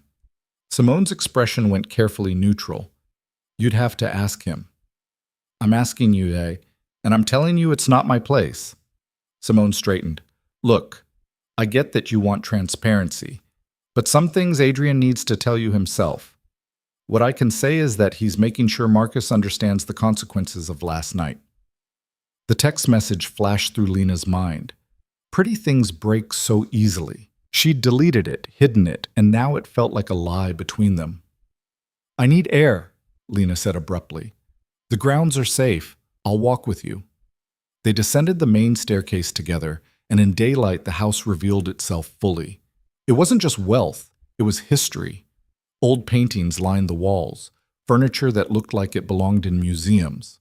This was generational money, or at least the appearance of it. Did Adrian really build all this from nothing? Lena asked as they stepped outside. Most of it. The house he bought from a banker who got caught embezzling. Got it for half what it's worth. Simone led them along a stone path through manicured gardens. Everything else, the business, the connections, the power, he built himself. Took him 15 years. 15 years of what, exactly? You really want to know? I really want to know. Simone was quiet for a moment, weighing something. The first 5 years were the worst. After his parents died, Adrian had nothing. He took jobs no one else would take. Moved product for people who'd kill you for looking at them wrong. Made connections with the kind of men who don't show up in boardrooms. Criminals. Survivors. In that world, there's not much difference. They reached a fountain, water cascading over marble angels. Around year 6, he started to shift. Used the money he'd made to go legitimate. Real estate first, then investments. But he kept one foot in the old world. The connections. The distribution networks. He says it's insurance. Against what? Against ever being powerless again. Simone sat on the fountain's edge. Look, I know this is a lot. You went from serving coffee to living in a mansion with a man who operates in gray areas most people don't even know exist. But Adrian's not evil. He's just someone who learned that the world doesn't reward playing by rules that were never designed to protect people like him. People like him? People who started with nothing, who lost everything before they were old enough to know how to fight for it. Lena understood that more than Simone probably realized. She'd spent her whole life being invisible, powerless, at the mercy of landlords and bosses, and a system that ground people down. Maybe that's why Adrian's world, for all its danger, felt more honest than the one she'd left behind. The text message, Lena said suddenly. Last night, after the party. Simone went still. What text message? Lena pulled out her phone, but the message was gone. Deleted. It was from Marcus. A threat. What did it say? That pretty things break easily. Something like that. And you didn't tell Adrian? He was sleeping. I didn't want to. Lena stopped. I should have told him, shouldn't I? Yeah, you should have. Simone was already on her phone. That kind of direct threat changes things. It means Marcus is escalating faster than we thought. We? Adrian's team, me, Claudia, the security detail, we're all working to keep you safe. Simone spoke rapidly into her phone, then hung up. Adrian's coming back, now. I didn't mean to. It's not about meaning to. It's about Marcus making a move and us not knowing about it for 12 hours. Simone's expression softened slightly. You're not in trouble, but in this world information is survival. You can't hold things back even if you think you're protecting someone. The irony wasn't lost on Lena. She'd demanded honesty from Adrian while hiding things herself. They walked back to the house in tense silence. Adrian's car was already in the driveway when they arrived. He must have been close when Simone called. He met them in the foyer, still wearing yesterday's tuxedo pants and a wrinkled dress shirt, looking like he hadn't slept. The text, he said without preamble. Show me. I deleted it. Your phone company keeps records. I'll have someone pull it. He ran a hand through his hair, frustration evident. Why didn't you tell me? Because you looked peaceful. Because I thought I could handle it. Because... Lena's voice cracked. Because I'm not used to having someone who'll actually do something about threats. I'm used to dealing with things alone. Adrian's expression shifted from anger to something softer. He closed the distance between them, cupping her face in his hands. You're not alone anymore. That's the whole point. When someone threatens you, they threaten me. I need to know. Always. I'm sorry. Don't apologize, just promise me. No more secrets, not about this. No more secrets, Lena agreed, from either of us. He kissed her forehead, then turned to Simone. Double the security detail. I want eyes on every entrance, every window, and get me Marcus's phone records for the last week. Already requested. Good. Adrian looked exhausted, but when he met Lena's eyes, something else flickered there. Determination. We're leaving. What? New York isn't safe right now. Marcus is making moves faster than I anticipated, so we're going somewhere he can't reach us while I finish dismantling his operation. Where? Sicily. I have a villa there. Private. Secure. We can disappear for a week, maybe 2, while my people handle things here. Lena's mind reeled. I can't just disappear to Sicily. Why not? You signed the contract. Your employment is flexible, and right now your safety requires distance. This is exactly what I was afraid of. Lena pulled away from him. You making decisions for me? Moving me around like a chess piece. I'm trying to keep you alive. By controlling where I go? By removing you from an active threat. Adrian's voice rose, then he visibly forced himself to calm down. Marcus sent you a direct threat. That means he's watching you, tracking you. The only way to guarantee your safety is to take you somewhere he doesn't have reach. And what about when we come back? Will he just magically stop being a threat? No. But by then, he won't have the resources to act on it. I'm cutting him off from everything. His distribution networks, his financial backing, his political connections. In 2 weeks, Marcus Volta will be so focused on salvaging his own operation that he won't have time to think about revenge. It made sense. Lena hated that it made sense, but she also hated the idea of running, of letting Marcus's threat dictate her life. What if I say no? Adrian's jaw tightened. Then I'll post guards outside your door 24/7.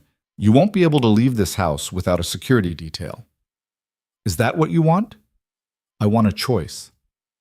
You have one. Come to Sicily and have freedom within safety, or stay here and live in a lockdown. His eyes were dark, intense. I'm not trying to control you, Lena. I'm trying to keep you alive long enough to see if this thing between us has a chance. And if I choose to leave entirely, walk away from the contract, from you, from all of this, pain flashed across his face, quickly masked. Then I'll make sure you're protected until Marcus is neutralized. But you'd still need to disappear for a while. Different city, different name. That's the reality. So her choices were Sicily with Adrian, prison in the mansion, or witness protection alone. Some choice. How long? She asked. 2 weeks. Maybe less if things move quickly. And you'll be with me the whole time? Every day. Lena thought about the cafe, her old apartment, the life she'd left behind. There was nothing pulling her back there. No family, no friends close enough to miss her for 2 weeks. Her whole world had contracted to this, to Adrian, and the dangerous life he offered. Okay, she said finally. Sicily. Relief washed over Adrian's features. We leave tonight. Pack light. Anything you need, we can buy there. Anything I need, you can buy there, Lena corrected. I'm still figuring out how to spend money I actually have. A ghost of a smile crossed his face. Then I'll teach you. Consider it part of your education. They left after dark, driven to a private airfield where a jet waited. Not commercial, not even charter. Private. Adrian's. You own a plane, Lena said flatly. I own 3. This one's the smallest. The smallest. Right, because that was normal. Inside, the jet was all cream leather and polished wood. A flight attendant offered champagne, which Lena accepted mostly because she needed something to do with her hands. Adrian settled beside her, close enough that their shoulders touched. Nervous? He asked. About flying private to Sicily with a man I've known for 2 weeks to escape a mob boss who wants to hurt me? Why would I be nervous? He laughed, and the sound was so unexpected, so genuine, that Lena found herself smiling despite everything. When you put it like that, it does sound insane, Adrian admitted. It is insane. This whole thing is insane. She took a long sip of champagne. But I'm here anyway. Why? Honestly, I don't know. Maybe because my old life was so safe it was suffocating. Maybe because you look at me like I matter. Or maybe I'm just self-destructive and drawn to dangerous men. She met his eyes. Probably all 3. For what it's worth, I think you're the bravest person I've ever met. Brave or stupid? Sometimes they're the same thing. The flight was 8 hours. Lena dozed fitfully, waking to find Adrian working on his laptop, his face illuminated by the screen's glow. He looked different here, away from New York and its demands. More relaxed, almost approachable. What are you doing? She asked, her voice rough with sleep. Making sure Marcus's accounts freeze tomorrow morning. He won't be able to access his offshore holdings. Should buy us some time. That's legal? It's creative accounting and strategic timing. He closed the laptop. Get some more sleep. We land in an hour. But Lena was awake now, watching him. Can I ask you something? Anything. Do you ever regret it? The choices you made? The things you did to build this empire? Adrian was quiet for a long time. Outside, darkness stretched endlessly. Every day, he said finally. But regret doesn't change the past. It only shapes how you move forward. How are you moving forward? By trying to be better than I was. By using what I built for something other than accumulation. He turned to face her. By finding someone who makes me want to be the man I could have been if I'd had different choices. That's a lot of pressure to put on me. I'm not asking you to fix me, just to remind me that there's more to life than power and survival. The plane began its descent as dawn broke over Sicily. Through the windows, Lena caught glimpses of coastline, of hills turning gold in early light, of a world that looked nothing like New York. The villa was perched on a cliff overlooking the Mediterranean, all white stone and terracotta tiles. It was beautiful in a way that made Lena's chest ache. Wild gardens, olive groves, and the endless blue of the sea stretching to the horizon. "This is yours?" she asked as they stepped out of the car. Technically, it belongs to a shell corporation, which belongs to another company, which eventually traces back to me. But yes, Adrian watched her take it in. I bought it 5 years ago. Needed somewhere far from everything when things got too heavy. How often do you come here? Not often enough. Inside the villa was sparse but elegant. Stone floors, simple furniture, windows that opened to let in the sea breeze. It felt lived in, unlike the mansion's calculated perfection. There are 3 bedrooms, Adrian said, setting down their bags. You can take whichever you want. Where do you sleep? Usually the master, but if you want privacy, I don't. The words came out before Lena could second-guess them. I don't want privacy. I want to be with you. Something heated in Adrian's gaze. You're sure? We slept together last night. I'm pretty sure we're past the separate bedrooms phase. Last night was adrenaline and champagne and the aftermath of a threat. I don't want you to feel like... Lena kissed him, cutting off the worry. Stop overthinking. I'm here. I chose this. I choose you. They barely made it to the bedroom. Later, wrapped in cool sheets with the Mediterranean breeze washing over them, Lena felt something inside her chest unfurl. Something that had been clenched tight for so long she'd forgotten it was there. Peace. Maybe. Or at least the beginning of it. Tell me something, Adrian said, his fingers tracing lazy patterns on her shoulder. Something you've never told anyone. Lena thought about it. I used to write stories before college, before life got complicated. I'd fill notebooks with them. Fantasy, mostly. Worlds where people like me got to be heroes instead of invisible. What happened to them? I threw them away when I moved to New York. Didn't have room for dreams that weren't practical. That's the saddest thing I've ever heard. It was realistic. Realistic and sad aren't mutually exclusive. He shifted to look at her. What if you started again? Writing? Why not? You have time here. No coffee shop, no demands, just you and whatever stories you want to tell. I wouldn't know where to start. Start with the truth. Write about a woman who thought she was invisible until someone saw her. Write about choosing danger over safety. Write about us. Us? Why not? We're a hell of a story. Lena laughed, but the idea took root. Maybe she could write again. Maybe in this villa, far from everything, she could remember who she was before life taught her to be small. The first week in Sicily passed in a haze of sunshine and slow mornings. Adrian worked remotely, handling his various businesses from the villa's study, while Lena explored the property. The gardens were wild, overgrown with jasmine and oleander. A path led down to a private beach where the water was so clear she could see fish darting between rocks. She started writing, just fragments at first, observations, character sketches, dialogue. But it felt good, felt right. Adrian found her on the terrace one afternoon, laptop balanced on her knees, so absorbed she didn't hear him approach. Working? He asked. Lena jumped, nearly dropping the computer. Just trying something. Can I read it? No, it's terrible. I doubt that. Trust me. First drafts are always terrible. But she was smiling. How's your world conquest going? Successfully. Marcus's operation is imploding. He's lost 3 major distribution routes and 2 political allies. By the time we get back, he'll be too busy salvaging what's left to think about revenge. That was fast. I'm efficient when properly motivated. Adrian sat beside her, looking out at the sea. And you're very motivating. Is that what I am? Motivation? Among other things. He turned to her, serious now. You make me want to build something that lasts. Not just power or wealth, but something real, something that matters. Like what? I don't know yet. But being here with you, watching you rediscover something you love, it makes me think about what I actually want from life beyond survival. What do you want? Adrian was quiet for a long moment. I want to wake up without checking for threats.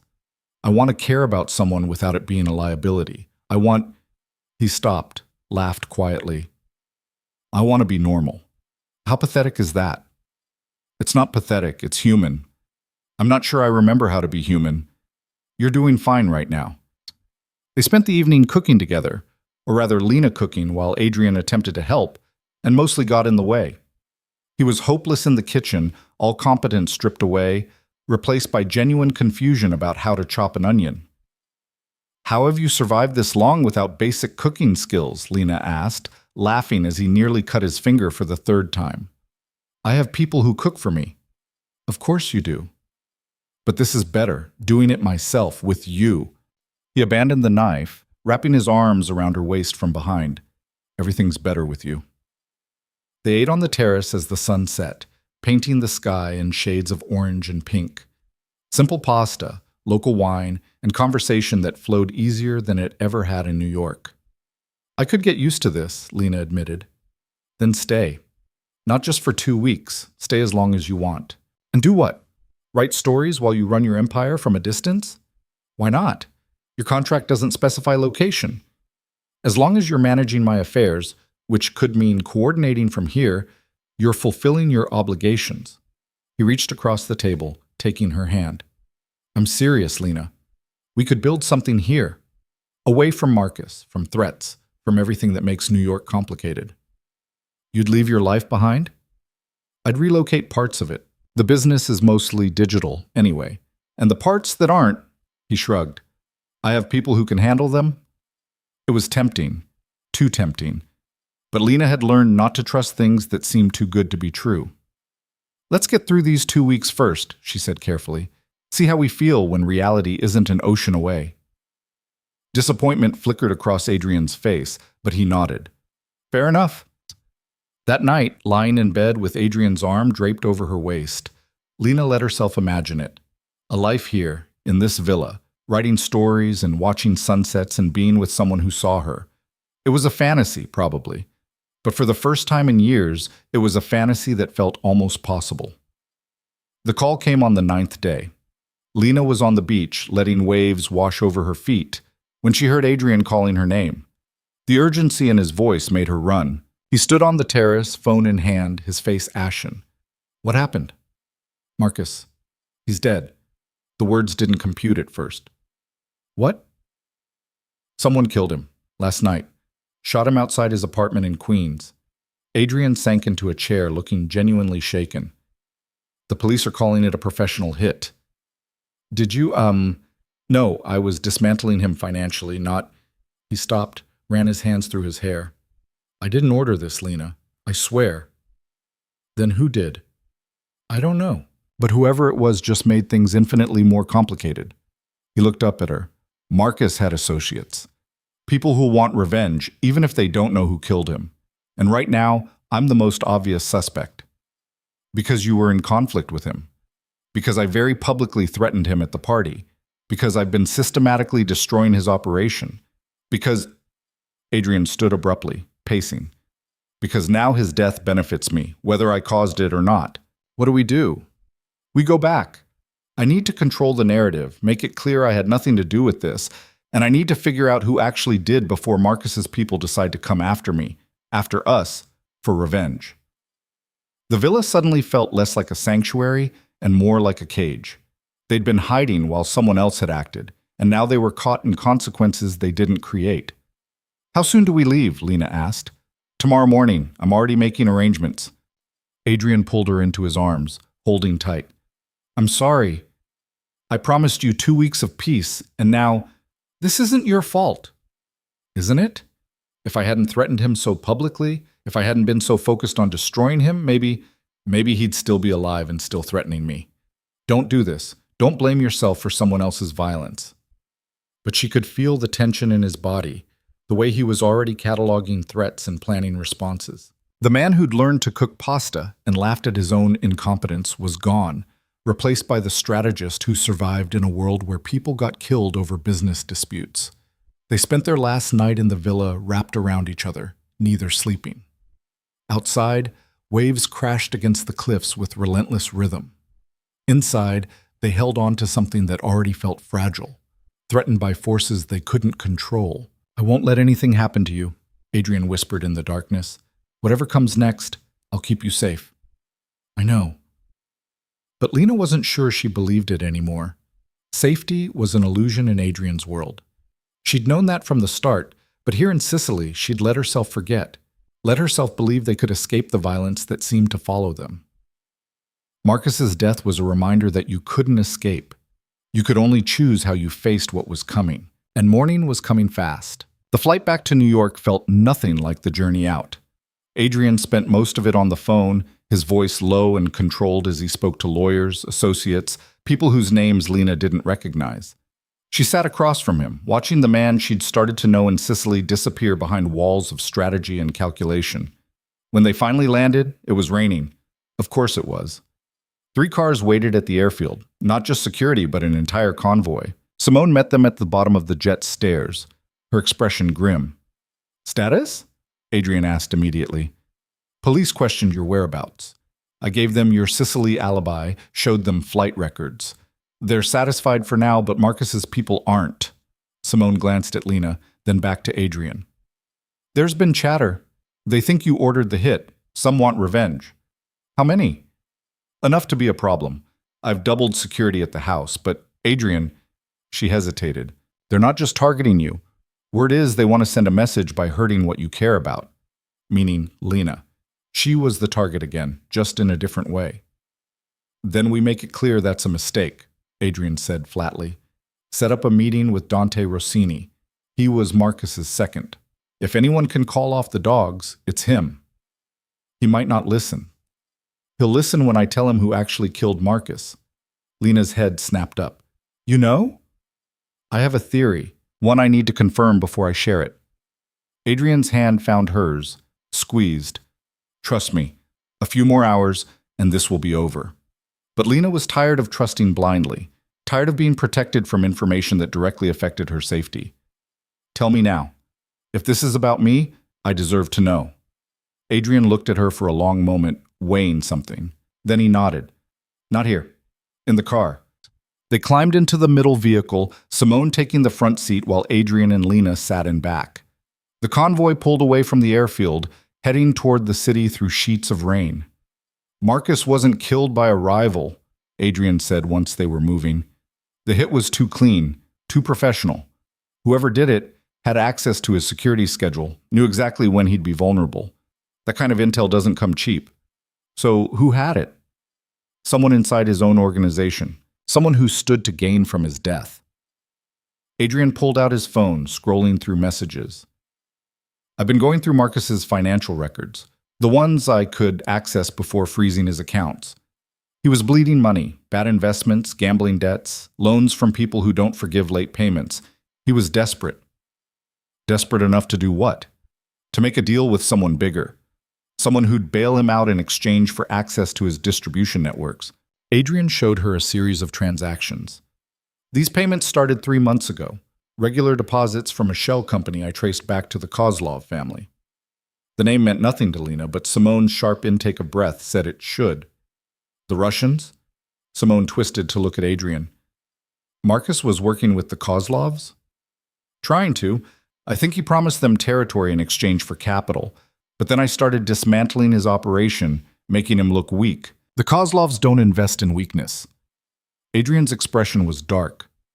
"I think they decided to cut their losses and take what they wanted directly. Killing Marcus and blaming me accomplishes 2 things. Eliminates a liability and destabilizes my operation through retaliation." "So we're caught in a Russian power play," Lena said slowly. "We would be, except they made one mistake. They assumed Marcus's people would automatically blame me and start a war that would weaken both sides. But if I can prove the Kozlovs ordered the hit, Marcus's people go after them instead," Simone finished. "Jesus, Adrian, that's risky. If you're wrong, I'm not wrong, and I have someone who can confirm it." "Who?" "Claudia." Lena blinked. "Your assistant Claudia?" "Former FSB," Adrian said casually. "She still has contacts in the Russian intelligence community. If the Kozlovs ordered this hit, she'll know." The revelation that ice-cold Claudia was former Russian intelligence shouldn't have surprised Lena, but it did. How many secrets did Adrian keep? How many people in his orbit had histories they'd never mentioned? They reached the mansion just after noon. Inside, the security was obvious. Men in dark suits stationed at every entrance, cameras Lena hadn't noticed before now, impossible to miss. The house felt less like a home and more like a fortress. Claudia was waiting in Adrian's study, looking as composed as ever despite the chaos. She stood when they entered, her pale eyes assessing Lena briefly before focusing on Adrian. "You were right," she said without preamble. "Kozlov family ordered the Marcus hit. My contact confirmed it an hour ago. They wanted his territory and saw him as expendable." "Can you prove it?" "I have recordings of the initial contract negotiation. Not enough for police, but enough to convince Marcus's people where the order came from." Adrian smiled, and it was sharp enough to cut. "Perfect. Set up the meeting with Dante Rossini. Tonight. Neutral territory." "Already done. 8 o'clock at the Cartwright Hotel, Presidential Suite." Claudia glanced at Lena again. "Should she be there?" "Yes," Lena said before Adrian could answer. "I should absolutely be there." Adrian looked like he wanted to argue, but something in her expression stopped him. "Fine, but you stay behind me. Let me do the talking." The Cartwright Hotel was old money and older secrets, the kind of place where discretion was currency. They arrived at 7:30, early enough to scope the suite, and positioned Simone's security team strategically. By the time Dante Rossini arrived with his own guards, Adrian had controlled every variable he could. Dante was younger than Lena expected, maybe 40, with slicked back hair and a suit that screamed expensive. He moved like someone comfortable with violence, his eyes constantly assessing threats. "Virelli," he said, his accent thick Brooklyn. "Didn't expect you to show your face so soon after killing my boss." "I didn't kill Marcus, but I know who did." Adrian gestured to the suite seating area. "Sit. Let me show you something." Dante's guards tensed, but he waved them off. "This better be good." Adrian nodded to Claudia, who set up a laptop and played the recording. It was in Russian, but she translated. A conversation between a Kozlov lieutenant and someone giving Marcus's address, his schedule, the best time to strike. The voice on the recording was cold, businesslike, discussing murder like it was a grocery list. Dante listened, his expression darkening with each word. When the recording ended, silence filled the room like a held breath. "Those Russian bastards," he said finally. "They've been circling our territory for months. Marcus told us they were potential partners." "They were, until Marcus became a liability." Adrian leaned forward. "They used me as a scapegoat because they knew you'd come after me, weakening my operation while they moved in on the territory Marcus promised them. It's efficient, I'll give them that. And you're telling me this out of the goodness of your heart? I'm telling you this because the enemy of my enemy is useful. The Kozlovs want both our territories. We can fight each other and make it easy for them, or we can make it clear that moving into our city comes with consequences neither of us will tolerate." Dante studied Adrian for a long moment. Lena held her breath, aware that everything could go wrong in the next few seconds. These men operated in a world where trust was non-existent and betrayal was expected. "What are you proposing?" Dante asked finally. "A truce. You handle your business, I handle mine, and we present a united front against outside interference. The Kozlovs make a move, we respond together." "And Marcus's territory?" "Split it. Fair division based on proximity to existing operations. No encroachment, no conflicts." Dante laughed, but there was no humor in it. "You got some balls, Virelli. Coming here, proposing peace, while Marcus's body ain't even cold." "I'm proposing survival. Everything else is sentiment." Adrian's voice went hard. "Marcus threatened someone I care about. I was handling it my way, financially, systematically. I didn't need him dead, but someone did, and that someone is trying to use his death to start a war. I won't give them the satisfaction." Dante's gaze shifted to Lena for the first time. "This the girl Marcus threatened?" She met his eyes steadily, refusing to flinch. "Yes." "He was an idiot for that. Adrian might be a lot of things, but stupid ain't one of them. Going after someone he cares about was always going to end badly." Dante stood, and his guards immediately straightened. "I'll take your truce. For now. But the Kozlovs make a move. You better be ready to back up these pretty words with action." "Always am." They shook hands, and Lena watched two men who should have been enemies agree to a temporary alliance built on mutual interest. It wasn't friendship. It wasn't even trust. But it was enough. After Dante left, Adrian sank into a chair, exhaustion finally showing. Simone and Claudia quietly left the suite, giving them privacy. "Is it over?" Lena asked. For now. The Kozlovs will think twice before moving in if they know they'll face unified opposition. And Dante's smart enough to see the benefit of peace. Adrian rubbed his face. But it's never really over. There'll always be another threat, another challenge. That's the nature of this world. Lena sat beside him, taking his hand. Then maybe it's time to leave it. What? Your world. This life. You have legitimate businesses, enough money to live 100 lifetimes. Why keep operating in the gray areas? Why not just walk away? Adrian was quiet for a long time. Because I don't know who I am without it. I built this empire from nothing. It's been my entire adult life. Walking away feels like admitting I wasted 15 years building something that doesn't matter. Or it feels like choosing something that does matter. Lena turned to face him fully. You told me in Sicily that you wanted something real. Something that lasts. You can't have that while you're constantly watching for the next threat, the next betrayal. At some point, you have to choose. Between the empire and you? Between survival and actually living. The words hung between them, heavy with implication. Lena knew she was asking for something massive, for Adrian to dismantle the identity he'd built, to walk away from power that defined him. It wasn't fair, but neither was asking her to live in constant fear. I need time, Adrian said finally, to think about what that would even look like.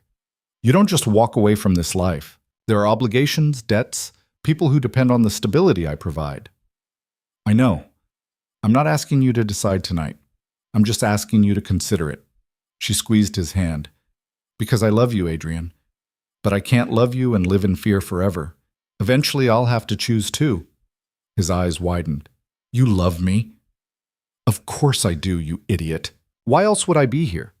Why else would I have signed that contract, moved into your house, flown to Sicily, sat in a room with Marcus's second-in-command? She laughed shakily. I'm terrified of you and terrified for you, and somehow that's turned into love. Don't ask me to explain it. Adrian pulled her into his arms, holding her so tight she could barely breathe. I love you too. I've loved you since you brought me coffee without knowing who I was. Since you demanded honesty instead of accepting pretty lies. Since you chose to stay even after seeing the worst parts of me. They sat like that for a long time, wrapped in each other while rain drummed against the windows. The city sprawled below them, full of danger and possibility in equal measure. Finally, Adrian pulled back. Come with me. There's something I want to show you.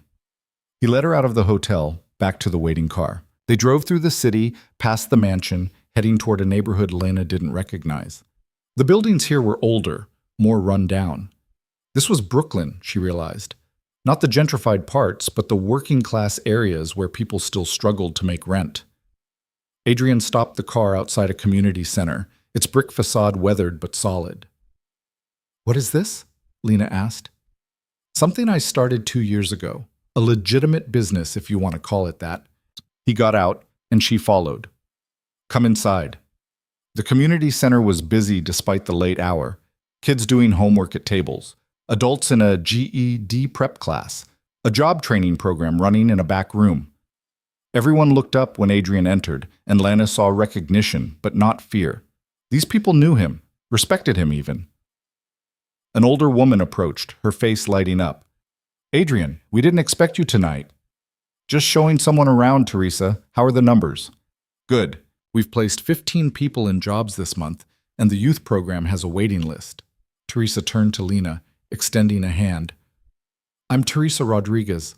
I run this place, thanks to Adrian's funding. You fund this? Lena asked. Anonymously. Or I'm supposed to, but Teresa never could keep a secret. Adrian smiled slightly. This neighborhood is where I grew up. After my parents died, I had nowhere to go, no resources. I survived, but a lot of kids don't. This place gives them options I didn't have. They walked through the center, and Adrian explained each program: job training, tutoring, mental health services, legal aid, all funded by his various businesses, legitimate and otherwise. Money from his empire, redirected into something that actually helped people.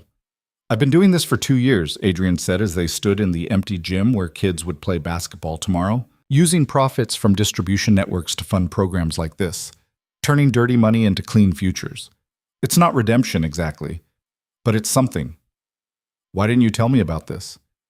Because it doesn't erase what I've done. It doesn't make me a good person. I still operate in gray areas, still make decisions that hurt people. He turned to face her. But you asked what walking away might look like. Maybe it looks like this: transitioning everything to legitimate businesses, expanding programs like this to other neighborhoods, using the connections I've built for something other than accumulation. Lena looked around the center, seeing it with new eyes. This was Adrian's vision of the future, not abandoning his empire, but transforming it, using power for purpose instead of just survival. How long would it take to transition everything? A year, maybe 2. Some operations can't be unwound overnight without creating chaos. People depend on the stability, even if the stability comes from illegal sources.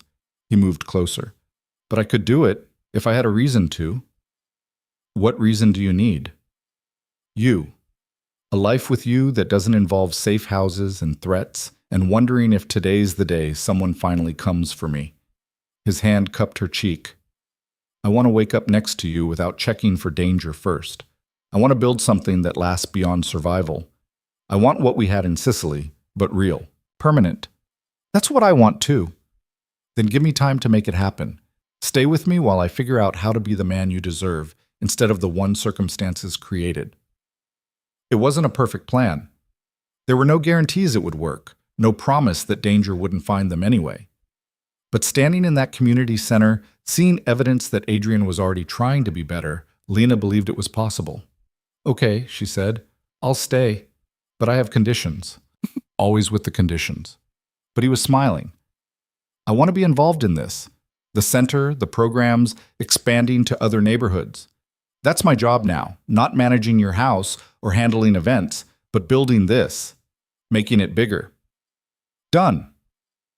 And I want a timeline, not vague promises of eventually walking away, but concrete steps with deadlines. If we're doing this, we're actually doing it. I'll have a plan on your desk by Monday. And no more secrets. If there's a threat, if something goes wrong, you tell me. We handle it together. Together, Adrian agreed. No more protecting you from information. We're partners now. In business and everything else? In everything else. He kissed her, soft and sweet, a promise sealed with touch. I love you, Lena Carter. I'm going to spend the rest of my life proving I'm worth the risk you took on me. You already are. You just needed someone to remind you. They stayed at the community center for another hour, Adrian introducing her to staff and explaining programs in detail. By the time they left, Lena's mind was spinning with possibilities, expansion plans, funding strategies, partnerships with schools and local businesses. This was work that mattered, work that made the risk worthwhile. The mansion felt different when they returned, less like a fortress and more like a home they were building together. Simone met them in the foyer with news that the Kozlovs had backed off, apparently receiving the message that New York wasn't as vulnerable as they'd hoped. Dante had spread word of the truce, and the city's various factions were settling into an uneasy but functional peace. It's done, Simone said. For now, at least, things are quiet. Adrian nodded, but Lena could see the exhaustion weighing on him. The last 2 weeks had aged him, carved new lines around his eyes. This life took a toll, she realized, even on someone as strong as him. Go to bed, she told him. I'll handle anything that comes up. You sure? I'm sure. You've been handling everything alone for 15 years. Let someone else take a turn. He kissed her forehead and disappeared upstairs, leaving Lena with Simone in the quiet foyer. He's really doing it, isn't he? Simone said. Walking away. Transitioning. Not walking away completely, but changing what his empire looks like. Because of you. Because he wants something different. I'm just the catalyst. Simone smiled, and it was the first genuine warmth Lena had seen from her. Don't sell yourself short. I've watched Adrian build this empire. Watched him become harder, colder, more isolated. You brought him back to himself. That's not a small thing. Over the next 6 months, Adrian kept his promise. He began systematically transitioning his operations, selling off distribution networks to people he trusted to run them without his involvement, converting shell companies into legitimate businesses, using offshore accounts to fund expansions of the community center model. It wasn't clean. There were complications, pushback from associates who didn't want change, moments where old threats resurfaced. But Adrian handled each one with the same strategic precision he'd always employed, just directed toward a different goal. Lena threw herself into the community work. She expanded the original center, opened 2 more in different neighborhoods, partnered with local schools to create pipeline programs. The work was exhausting and rewarding in ways the cafe had never been.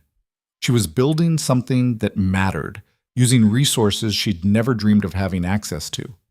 She also kept writing. Late at night, after long days of meetings and planning sessions, she'd open her laptop and work on the story she'd started in Sicily. It had evolved into something bigger than she'd intended, a novel about power and redemption, about choosing who you want to be instead of accepting who circumstances made you. Adrian read it in pieces, offering feedback that was surprisingly insightful. He understood the characters, their motivations, the way power could corrupt but also transform. Sometimes Lena suspected she was writing their story, just disguised enough to be fiction.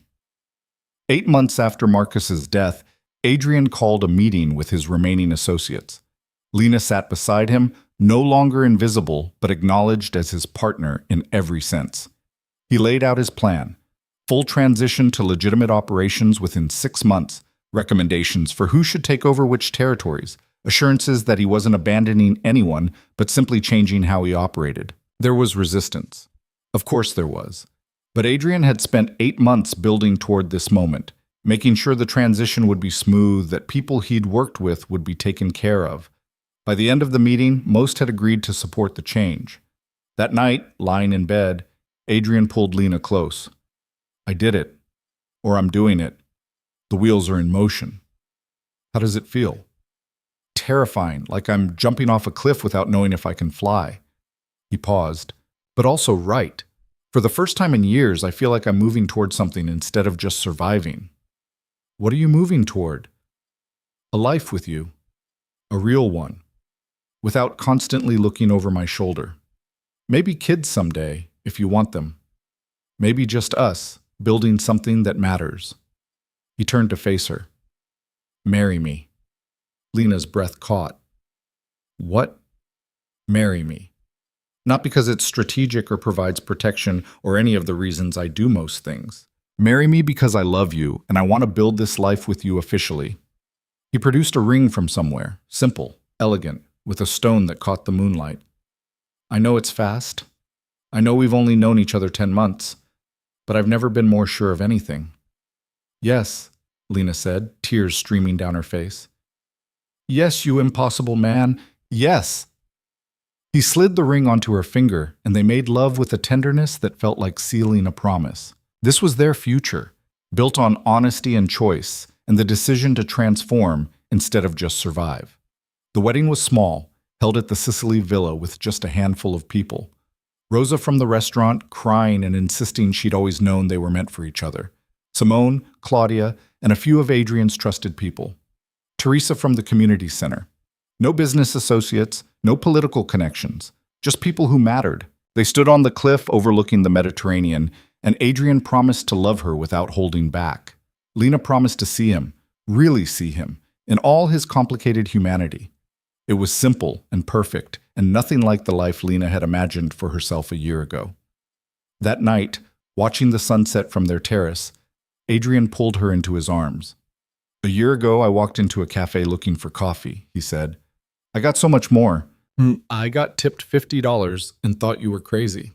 I am, crazy about you." Lena laughed, leaning into him.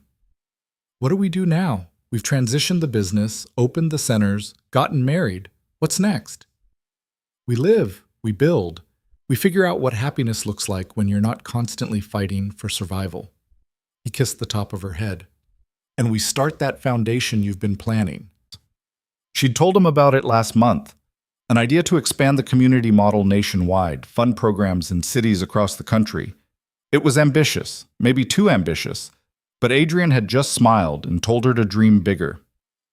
"The Carter Varelli Foundation," she said, testing the name, "has a nice ring to it." "It does. Though I still think Varelli Carter sounds better. We're not having this argument again."